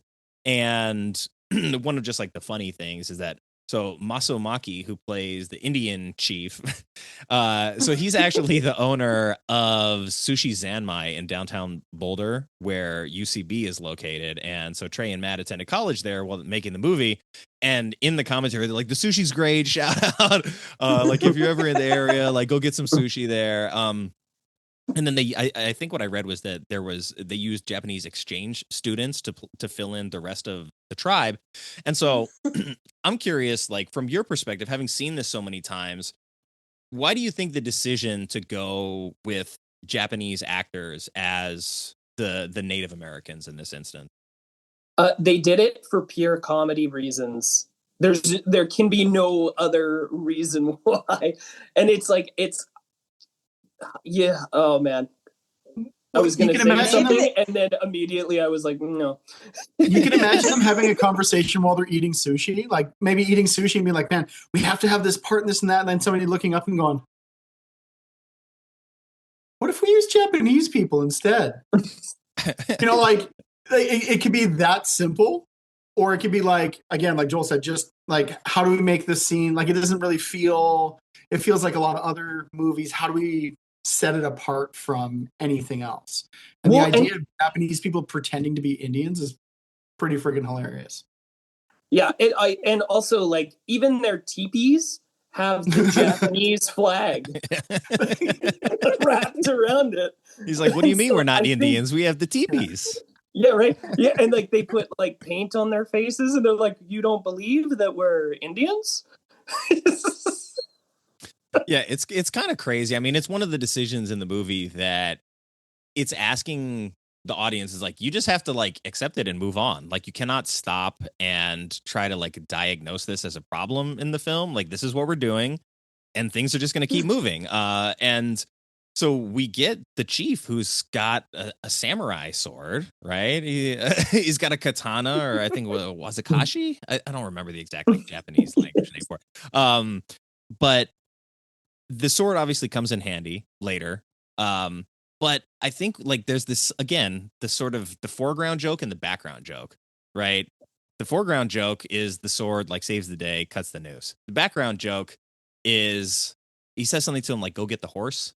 And then you hear him chop the horse's head off in the background. And I'm like, whoa. Okay, so I'm glad we don't like try to show that or anything, but it's like it's such a like a drastic, I think, escalation in that moment. Yeah. And they're not even speaking like an indigenous First Nations language. They're speaking Japanese. Yeah. Mm-hmm. Yeah. The fact that what's his name starts translating, you're like, what? Like, yeah. Yeah, none of that adds up. But it is a lot of fun, and I think it gives that element of the story. It sort of like takes it into like borderline fantasy territory where there's maybe like some dream logic at play, not like 100%, but like it sort of it takes the text as like very malleable, right? It's like we're obviously like representing Native Americans here, but in the context of the story, it's like, are these meant to represent actual Native American people and that's the fill-in? Or are these Japanese people who are living in America pretending to be Native American? And so like that sort of the playing with that idea, I think, is very interesting to me, because if it is like, hey, these are Japanese settlers who are just like, nope, we're going to blend in. And like, we're totally Indian. We've got teepees, right? Like, so that makes it funnier to me than just like the casting decision. And so, yeah, again, I don't know what came first in this situation, the chicken or the egg, but it's one of the things that stood out to me is like, this is a very bold and insane decision to make for a film like this. I think one of the things that, oh, sorry, go ahead, Josh. I think one of the things that kind of makes this part stand out for us, because like we all love this scene. We all know quite a number of Japanese people. And like, so like, just to see someone like, to think about Japanese people trying to integrate into a different culture, right? Like for us, you know, seeing them trying to integrate into Canadian culture, you're like, okay. And then to see it parodied in a movie, like it really jumps out. Well, for me in particular, because it's like, that's totally what they would do. It's totally what they would do. What? We've got all the things that prove that we're this. Yeah. Why don't you think we're this? Well, and again, to say like we were talking about how they couldn't have written like the whole story, and they just kind of like went like made things as they go. There's no way that they had come up with this idea earlier, and they were probably at this part, and they're like, "What are we gonna do?" And that like this idea just came to them. Yeah, inspired choice. It's like, hey, look, we need people who are going to work for cheap. We've got some friends that are willing to jump in here and maybe do this for free. So let's just do it. And yeah. What do you think the direction is there? Like, just pretend to be Indians. Yeah, pretty much. It's like we're drinking, we're having sushi, we're doing sake bombs at the bar. Like, hey, we're making this movie. Do you want to play the Indian chief in our movie? It's like, wait a second, that doesn't make sense. Like, it doesn't have to make sense. Do you want to do this or not? Yeah. I bet you that's exactly what happened. Probably. Yeah. We will shout out your sushi restaurant in the DVD commentary. Yeah. Well, the funny thing is, too, is I think there's only one of them that really spoke English, and the rest of them just went. Mm-hmm. What's his name? Dian Bachar is like he's hitting on the girl, and when she's like, "Oh, that's so interesting," yeah, and he's like saying all this stuff. She's like, "Oh, that's so interesting." He's like, "You have no idea what I'm saying, do you?" And she goes, "That's so interesting." Yeah, like. And it's like, yeah, you know, you got this sort of like stereotypical young male character. He's just trying to get laid, and so you're playing with that idea too. So yeah, it's a really smart film that approaches approaches its writing and its delivery from a place of intelligence, but not a place of like overt intellect. It's like not trying to show off its intellectualism. It's really just trying to like have fun with the ideas and do it in a way that hasn't been represented. And I think that's the thing probably about Trey and Matt that has carried them as far as it is, that they're clearly intelligent guys, but they don't feel the need to prove it, and they like to have dumb fun. And I think it's an important thing to acknowledge that liking something dumb and fun like doesn't necessarily make you dumb. Like, you know, you can be a smart person and enjoy dumb fun things. Yeah, go for it. I love to quote Patton Oswalt when he says, "It doesn't matter how smart you are, it doesn't matter, you know, highbrow you are, everybody loves dick and fart jokes." Yeah, God willing. Yeah, like it doesn't matter who you are, everybody loves them. Everybody oh, that's disgusting. Yeah. To this day, like I don't think I've ever met a fart that I didn't find was funny. So, you know. They're all funny. Exactly. All right, well, let's go to the wheel. Joel, you got the one like official point, so I'm gonna start with you, but I'm gonna make sure that we get some spins of the wheel in for Miranda and Josh as well. Okay. All right, okay. This is a fun one. I just added it to the wheel. It doesn't necessarily, it's not as fancy as if it's a sci-fi movie, but what is an item or a piece of technology from this film that you would want for yourself? Ooh. Me? No, Joel. Oh, sorry. I'm sorry. I missed it. Listen. Ooh. A horse? That's fair. Look, gas is expensive, all right? I mean, it's maybe not as expensive as like feeding a horse, but I get it. You know, transit is a vital component. Do you know how popular I would be with my children? Look, that's a good reason. Be like, my kids would love it if I had a horse. Right? Like that thing would die so fast because I don't know how to take care of a horse. But like for a week, I would be like the king. It's like when Bart gets his elephant in The Simpsons. It's just very short-lived. Doesn't know what he's doing, but it is fun. Okay. Cool. All right. I like that. So Josh, you get to pick a character from this film. What is that character posting on social media the morning after the events of the film? It will be Dian Bachar, and he will be responding to something with "New phone, who dis?" There you go. I like that. All right, so let me go. We're gonna spin it one more time.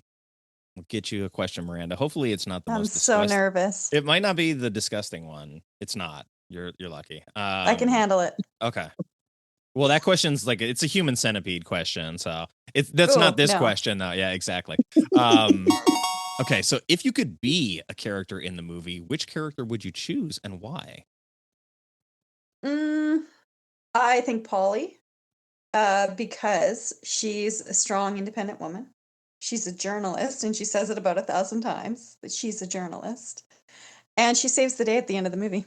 She does, and she doesn't get eaten.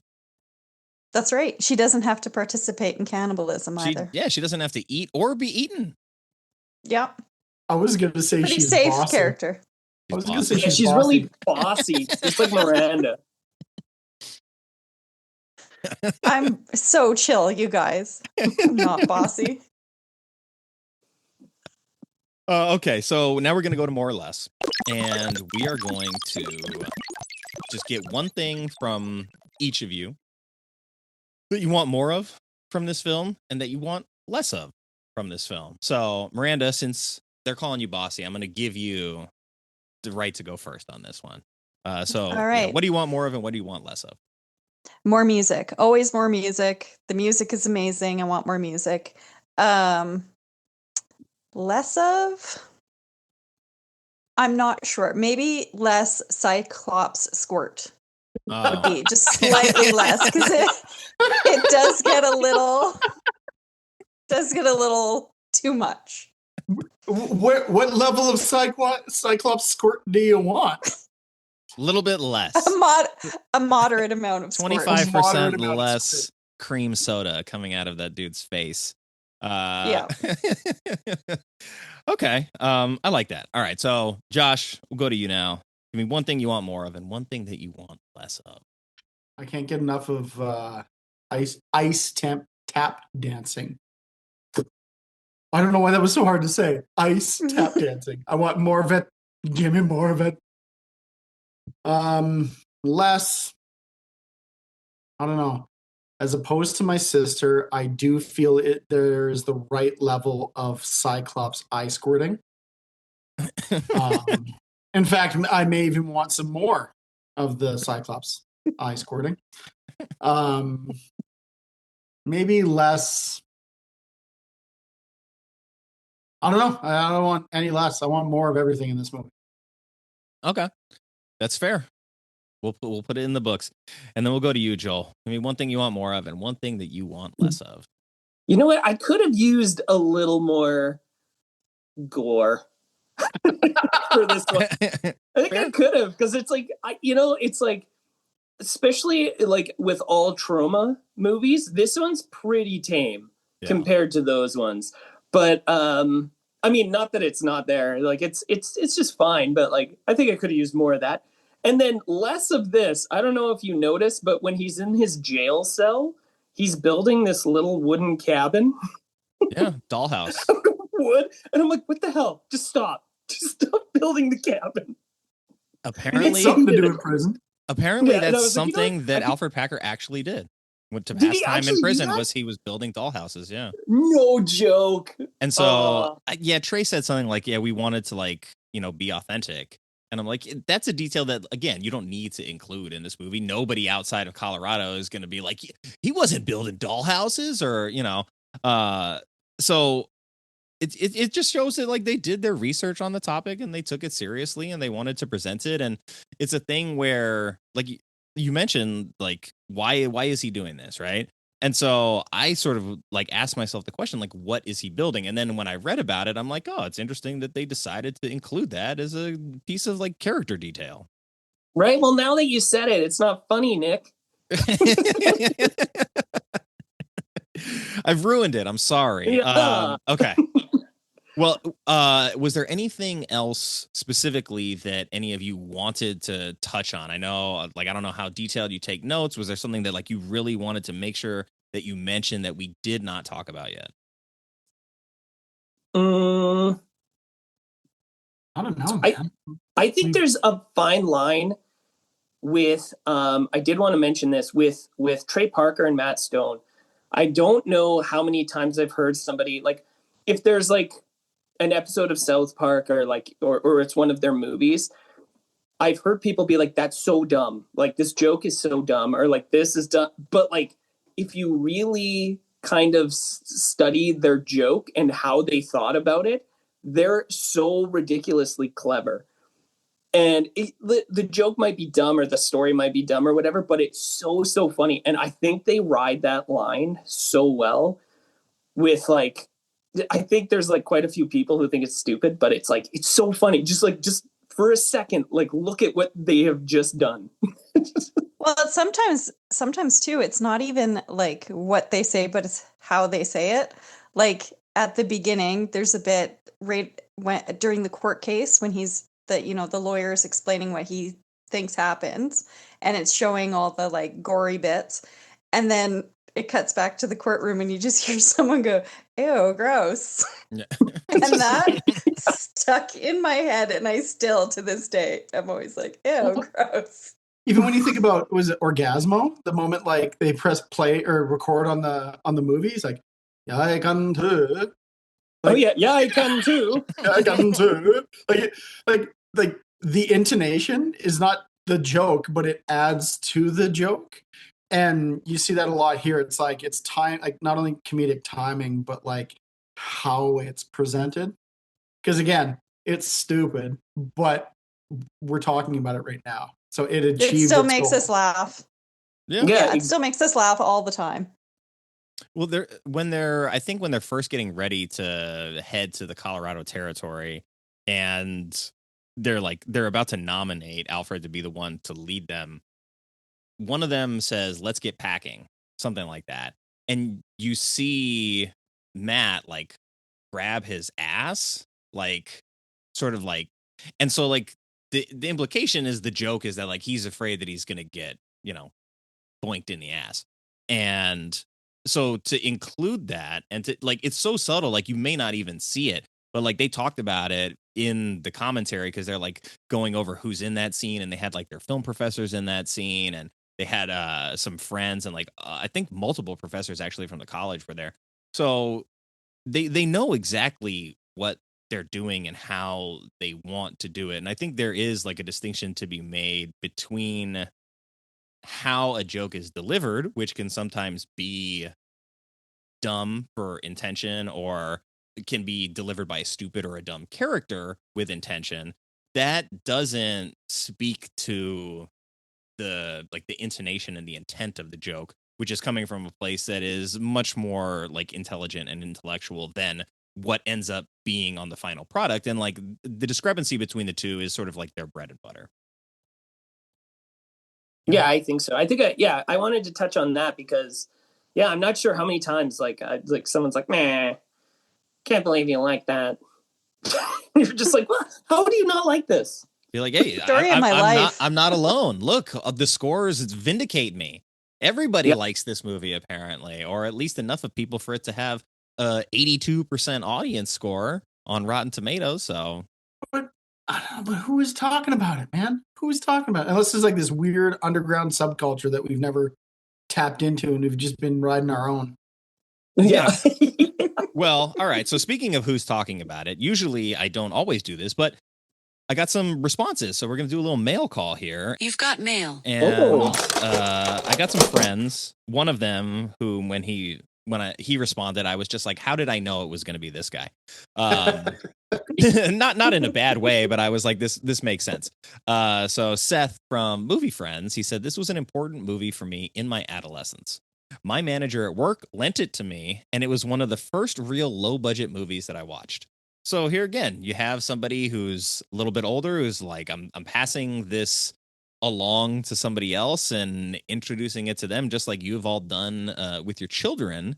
And I think the idea that like you can see this movie is very obviously low budget, but the fact that it can still like have fun and have gore effects and have humor and traverse a mountainside and like be in the snow and go across a river, like you can still do a lot with just sort of an idea and a camera, and in this case $125,000. But that aside, you can still make a movie for fairly cheap as long as you have like sort of the will to do so. Where there's a will, there's a way. Exactly. Unfortunately, nobody named Will chimed in, but my buddy Scott did, and he said this had such a word of mouth sense about it when South Park hit, and then kids were finding out it existed but not finding anywhere to get it. When I finally saw this, it was with a group of friends, and just hitting play felt like an accomplishment. So like speaks to the cult nature of it. Like this wasn't something that you could easily find, but like South Park had sort of like torn into pop culture at that point. And I remember, I think I was maybe like 6th or 7th grade when all of a sudden like everybody's talking about South Park all the time. And so to then be in that age group and like to even try to find like a bootleg VHS of something at that point, like I wouldn't know who to go to. I don't have a guy at the video store who's bootlegging things and giving it to me. So, I don't have a manager at that point in my life who's going to hand me down something either. So just like cool to see that like this is kind of like a shared universal experience among the people who actually managed to find it. Yeah. How on earth did... Sorry, I'm just thinking, how on earth did Blockbuster and Salmon Arm get this movie? Yes, Salmon Arm, British Columbia, Canada. How did you do it? The most random place in the world. Well, it's funny because like you were talking about like it being difficult to find. Like I'm sure every like major city has their little gem, their little like hole in the wall gem. For us, it was a place called Casablanca Video, and it was like you could find like if there was a movie. Like I remember when I first found out about Eraserhead, I was like, okay, that's where I'm going. So I went to Casablanca Video. I'm like Eraserhead, and the guy's like, okay, which one do you want? And I'm like, original. Right? Like it was just those places like the guys who ran it, they were into weird underground film. They were involved in, the whole scene when it comes to that. So they were making sure that you could have access to those things. So I'm sure there's like little gems and like the people who running those places, like you said, when you find something really cool, you want to share it. You want to share that ridiculousness, that weird craft that someone has put their effort into, and there's always somebody who wants to share it. This is pre-social media times too, so it's all word of mouth and showing your friends stuff. Yeah, always forget about social media. You need people to be like real sort of like custodians of film, and it's like, some people may scoff at the idea of like including a movie like this in the discussion of like preservation and like custodianship of things like this. But look, like we're all here. Like I had multiple people reach out to me about this movie, and the last one of them is my buddy Josh. Josh Cooley says classic. Some great moments. If you haven't heard it, the commentary is on YouTube, and Trey Parker gets drunk and starts trashing the quote unquote little people he once knew. It's repulsive and fascinating, like so much of their work. So yeah, like I think for the people that know it, there's obviously like a fondness for it. And I think there's probably a good chance that people who are very much not fans are people that maybe don't stick it out or are not fans of the rest of their work. But that's going to take us over to Critics Corner. And that's where we're going to hear from, like, I don't know, the real supposed critics, whatever, quote unquote. Usually I go to Metascore for this so I can have like the big board up. No Metascore for this movie. So we had to pick and choose and pull from Rotten Tomatoes critic scores. So these are not ones that came out around the time of the film. So we're going to start with Chuck Randolph from Matinee Magazine, gave it a 1 out of 5. Says Parker and Stone's satirical whims cannot seem to find an appropriate place in a live action setting. This is someone who's obviously seen South Park, right? And then has sort of reverse engineered their position on this movie, like not taking into account that they've done other live action things. It just didn't get it. Yeah. No. Yeah, and like any critic or judge or like anything, on like stuff like American Idol and stuff, it's just like, what do 3 people know? Like, get out of my face. Yeah, you guys are making turtlenecks look bad. You guys are making like, turtlenecks look bad, man. Would there be any heavy metal bands if they went on American Idol? No, because they'd be like, well, you're not this and this and this and this. And it's like, just get out of here. Anyway, sorry. Okay, Joel. Got a little steamed. Got a little worked up about the 1 star. Well, the good news is that we're going to be climbing the board. So like I picked reviews so that we're going to end on the highest note possible, but we still got to get through the gutter first. And this is James Roche from Netflix. Gave it a 2 out of 5. Says early college film effort from South Park creators is the very definition of sophomoric. I mean, yeah, it was a student film, but I don't know. You don't have to give it a 2. Like it's weird. It's like calling it a student film is like insulting in this case. The funny thing is, it's like, did you not listen to the dialogue? Did you not listen to like the jokes and right? Like it just, how do you? And didn't Netflix produce Kung Fury, which was also a student project? Like, wasn't that a Netflix production? Yeah, they'd be a little bit more accepting. They don't have the highest horse to sit on here. Yeah, no. And like, I don't know. I know it's how everybody identifies them, but I think Matt Stone and Trey Parker are they've transcended simple South Park. Like they're known for so much more than just, again, dick and fart jokes. But I mean, that's what they're good at. But like, I don't think they need to be announced as the creators of South Park. Like, just if you say Matt Stone and Trey Parker, you know who they are. Yep. South Park creators, these heathens. Well, there is a question I'm going to ask you when we get to the end of this. But before that, we'll go up another notch. This is Kim Newman from Empire Magazine. Gave it a 3 out of 5. Said it has longueur, but there's an air of genial enthusiasm tempered by sick humor that is surprisingly engaging. I agree. This makes me question my own humor. I mean, yeah, some of it is sick humor, but it's fun. I mean, like the fact that the priest is almost like an unkillable Michael Myers type of character, no matter what they do to him. Well, the wannabe priest. And I think that also says something about like how they want to talk about religion in their projects, right? Like the murderous cannibal priest like cannot be stopped for the most part. He pops up at the end of the movie again. So I think they're saying something that, yeah, you have to sort of like read between the lines with what they're trying to do here. And so at least Kim, I think, has begun to unravel that thread there. Okay, so we got Luke Thompson from the New Times, gave it a 4 out of 5. Says best enjoyed on DVD, as the alcohol-fueled commentary track might just be the best one ever recorded. Nice. Yeah. Yeah. Well, I mean, it is it is a great commentary track. It's insane. It's nice when the highlight of the movie is the commentary. Well, it's like they're having so much fun. Like there's moments where they're all just talking to each other. He's like, dude, I'm wasted. And they're like watching the movie. He's like, yeah, this movie's good, man. This movie's so good. It's a lot of fun. We should make a movie like this. Right? I'm gonna link the full YouTube commentary track to the show notes. So anybody that's interested, you can listen along at your leisure. And so that was a 4 out of 5. We're closing it out with Brian Orndorff from Blu-ray.com. Gave it a B+, so that's like, I don't know, a 4 something. He says, filled with humor, creativity, and an accomplished soundtrack of memorable tunes, the offering is something of a triumph for Parker and his team, who managed to show real talent in their debut.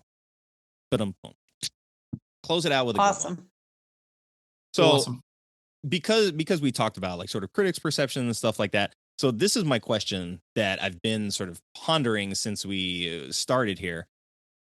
If this entire story, like this entire movie, was, say, an episode of South Park, would it be more sort of accepted as the thing that it is trying to be? Because this one person was like, maybe it doesn't have a home in live action, but it feels like if all of this stuff was like the South Park kids going through this journey, it's in a format that people already sort of understand and know the shorthand of the humor. Do you think it maybe would work better, or not better, but be more understood as a South Park vehicle? I think it's perfect the way it is. I don't think it would not work as a South, like you could do a South Park episode, but I don't think that people would understand it any more or any less. I think it's perfect the way it is. Just as somebody who loves this movie. I think it would be more, not necessarily more palatable, but I think it would reach a bigger audience if it was in like the South Park format. But I think it would lose a lot of the gritty, like DIY stupidity that you love about it. Yeah, you stole something. You stole my thing. I was like, I would lose what it is. Sorry. Stupid job. Well, look, you agree, so that's good. I think it's time for the gateway drug movie, because for people that have never seen Cannibal the Musical, I want to know something that is a good gateway drug for them to maybe take the chance. So what's something that's maybe in the neighborhood or that has more eyeballs on it or is more popular that you could recommend? Hey, if you like that movie, you might enjoy Cannibal the Musical. Let's start. Joel, you got your hand up. You're ready to go. He just doesn't want me to speak first. Right. He's like, no, you're not stealing my answer again. Attack of the Killer Tomatoes. Oh, I like it. Good choice. Nice. So good. I forgot about that. Yeah. I think that one. How do you make a tomato talk? I don't. I thought that was going to be a joke, like put a little boogie in it. scenes where like tomatoes are rolling down the street and like someone with a mic off camera is like, you're like, what is that? What? No, that's a good pick, actually. Very sort of insane and self-aware in that way too. All right, well, Miranda, we're climbing the ladder. You're in the middle, so what do you Okay, got? so I'm gonna say Toxic Avenger, or any like trauma produced film like Romeo and Juliet. That's kind of in the same quality. Not the new Toxic Avenger, which I haven't seen yet, but the old one. And then I was also thinking like sticking with like the horror genre, probably like Friday the 13th, maybe like a little bit of a long shot, but it's the one I thought of. Okay, that's fair. You're entitled to your picks. I'm not here to judge. I'm just here to ask questions. Be here to judge. Yeah, well, no, that's for you. Your siblings, you can judge each other. But Josh, all right. Well, you're on deck, so prepare for judgment. All right. Well, Miranda kind of mentioned the one I was going to pick. Like after finding out about trauma and like all the different trauma productions that, in fact, I was looking at all the different million trauma productions. They labeled themselves as trauma home videos for a long time. Yeah. And it's like they wouldn't say no to anything. There's so many bad movies. And like, you know, at the beginning of Cannibal the Musical, there was commercials for Romeo and Juliet. And you're like, what is this? So you eventually find it and you watch it and you're like, what the hell am I watching? Like, and it's, again, in the same vein, like very, very DIY, very low budget, very like student film-esque. But it's got that, what is it? It's got heart. Well, yeah, it's got heart. Yeah. And it's made with love. Yeah. Yeah. It's like, you know, you love the kid with half a leg. Like it's the same, the underdog kind of feel about it, right? Yeah. And you're like, yeah, this is awesome. It feels very similar. Cool. I don't always sort of have like a good pick when I enter this phase. But so my first instinct was Anna and the Apocalypse because it's sort of like a comedy horror movie and a musical on top of that. I love that movie. It's become a Christmas staple around, you know, our household, but I feel like that's actually not the best answer I could give. And recently, as maybe 2 years ago, I think, Hundreds of Beavers, crazy movie. The humor, I think, is layered in a very similar way where it's like there's foreground humor and background humor. The idea that it's like it's a beaver hunter. He's out in the wilderness, so there's a lot of snow. There's like a budding romance that's happening in the background, but the beavers are like people in beaver suits, like full sort of like mascot style beaver suits. So it knows exactly what it's doing and why it wants to be the way that it is. The guy who is in the lead, it's a silent film too. So silent black and white film, actually. So like that might be a non-starter for a lot of people, but it's crazy. It's super inventive. It mixes mediums sometimes where it's like, I think it switches to sort of like layered animation style for a little bit. But yeah, it's about like fur trapping.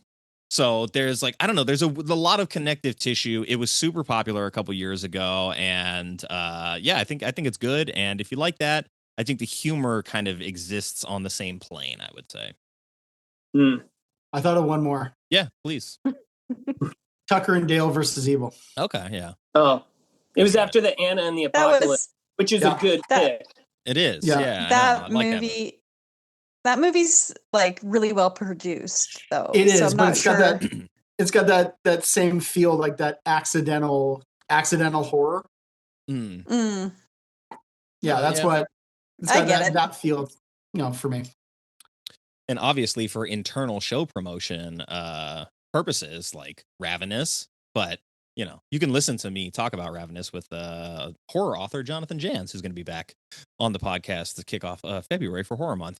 But speaking of plugs, where can people find you most conveniently? At home. Yeah. Yeah, no, on the couch. You are not the social media guy for the team, I take it. Yeah, no. We're on Apple Podcasts, so it's Weekend at Deckard's movie podcast, and we're on Apple, and people can reach out to us with email, so weekendatdeckards@gmail.com. I started a little TikTok account, not quite up and running 100%, but that's Weekend at Deckard's. Instagram and YouTube. That's also, right. But like it's just coming up. So, well, that's where we connected, was Instagram. So obviously, you're on there. We talked. So yep. I do want to ask you though, what is it Bricks and Blisters podcast network? What is that? That is a podcast network that Joel has put together. We lost Joel. He was like, "Don't ask me about Joel. That. I'm out of here. I'm done with this." And he just left. That's it. Yeah, that's a project Joel's working on. Not 100% up off the ground, but he's got big dreams with it. So, and we're supporting it. Yeah, that's the way to put it. But it's a production company. He does promotion, promotes bands and things like that as well. Oh, cool. So, yeah, because so he did have a radio show, and then it moved to podcast, and so that was kind of part of that. Maybe we'll let him talk about it. But that's all about music. His other podcast. We're talking about 25,000 Miles. Oh, the radio show. And Bricks and Blisters. Yeah, sorry, my iPad died. Oh. So yes, I was asking, what is the Bricks and Blisters podcast network, and then you vanished. So I was like, maybe I should not have asked. Yeah. Don't ask me. So we have always done things like DIY. If we don't have a podcast network, well, let's make one. Let's do that. I get it. Hey, we could have a better radio show than these people. Let's go get a radio show. Or, and so we've always just gone and done it ourselves, basically. And and then we were like, well, we're always talking about movies. Like, people often will say that we can't understand your conversation because you're just talking in movie quotes, like just the three of us. And so we're like, well, why don't we just start a podcast? Because we're going to talk about this anyway. We might as well, actually do it. So although the Bricks and Blisters podcast network is kind of like not really around anymore, because we tried to make things work with it, but it didn't really go anywhere. But we all have full-time jobs as well. Yeah, we all hold down full-time jobs too. But we still kept going with everything else, Cool. Well, I just wanted to ask because I saw it in the show description, and I know we hadn't talked about it before. So, and I hear it when I listen to the episode of the show. Yeah. I was like, oh, I hear you talking about it. So I just wanted to clarify. But yeah, I think, I reached out, or you reached out to me on Instagram. So it's an easy way to do it. Send them an email, weekendatdeckards@gmail.com. All that stuff is going to be in the show notes for you. So if there are any additional things you want me to link to, just, shoot me a message and I'll include all that. But I just want to say thank you. This was a lot of fun. I didn't know what I was getting into with this movie. Even when I pushed play, I didn't do any background research beforehand. I was like, I gotta trust that these people know what they're talking about. And if they don't, then, well, I'm going to have a bad time, but I did not. So I just wanted to thank you all for not just recommending the movie, but for coming on the show and for chatting with me about it. It's very clear that you love the movie and that you really champion the strengths of the film. And it gives me a good reason to sort of get my act together and be like, hey, this is going to be the first good movie we love that we talk about. Now I got to do show art for that and all that. So it gives me a reason to actually work on that. And I appreciate it. Unintentional. Also, well, thank you so much for having us. Yeah, no problem. Yeah, absolutely. And in the future, if you want to come on our show, or if you want to, do something else, this was a ton of fun. And so, it's good to make connections. Yeah, cool. I'm glad you guys had fun. I mean, that's always the intent here, is to sort of be a place where you can champion the things that you love. There's no judgment here. There is no judgment, at least not on the air. This is a place where, yes, it is for talking about the things you love and why you love them. So I think you all acquitted yourselves very well. And yeah, we can totally do something in the future. And, you know, until next time, you have yourselves a spadoinkle day. Hey, thank you. Thank you so much, Nick. One more big thanks to Miranda, Josh, and Joel for coming on the show. It's always nice to meet new people and to be able to collaborate in these sort of creative endeavors with them. And I think we all had a pretty good time, so I wouldn't be surprised if you hear from them again. And I appreciate them bringing Cannibal the Musical to the table because it helped catalyze the very first episode of Good Movies We Love. If you want to hear more of them, make sure to check out The Weekend at Deckard's podcast wherever you get your podcasts. But you can check the show notes for one-click convenience. I am working on the first Bad Movies Monthly to take a look back at January, and a lot happened in January, plus there's a lot of announcements on deck, so I have to be a little bit more diligent in my preparation for that episode. And since Good Movies We Love is going to be a members-only exclusive for the Resistance Frontline members, if you want to spend more time together and you want to listen to those episodes, make sure you check the show notes for sign-up details. It's $5 a month. You get access to a bunch of different sub-series, access to the Discord server, automatic entry into giveaways, which is a fun one because we do giveaways periodically. Sometimes it's movies, sometimes it's cash, sometimes it's gift cards. You'll be automatically entered into all those contests if you sign up. We've got 2 more proper releases on deck for February that are going to be scattered because there's not that many Mondays in the month and I was already behind schedule. There's also going to be a new Bimon Sci-Fi Con and a new Filmmaker in Focus episode. So if any of that stuff sounds appealing, make sure to tune back into the show for the rest of February and the rest of 2026. I know time is valuable, so thank you for spending your time listening to Bad Movies We Love. Until next time, stay safe, be good, do good, watch movies. Take care, everybody.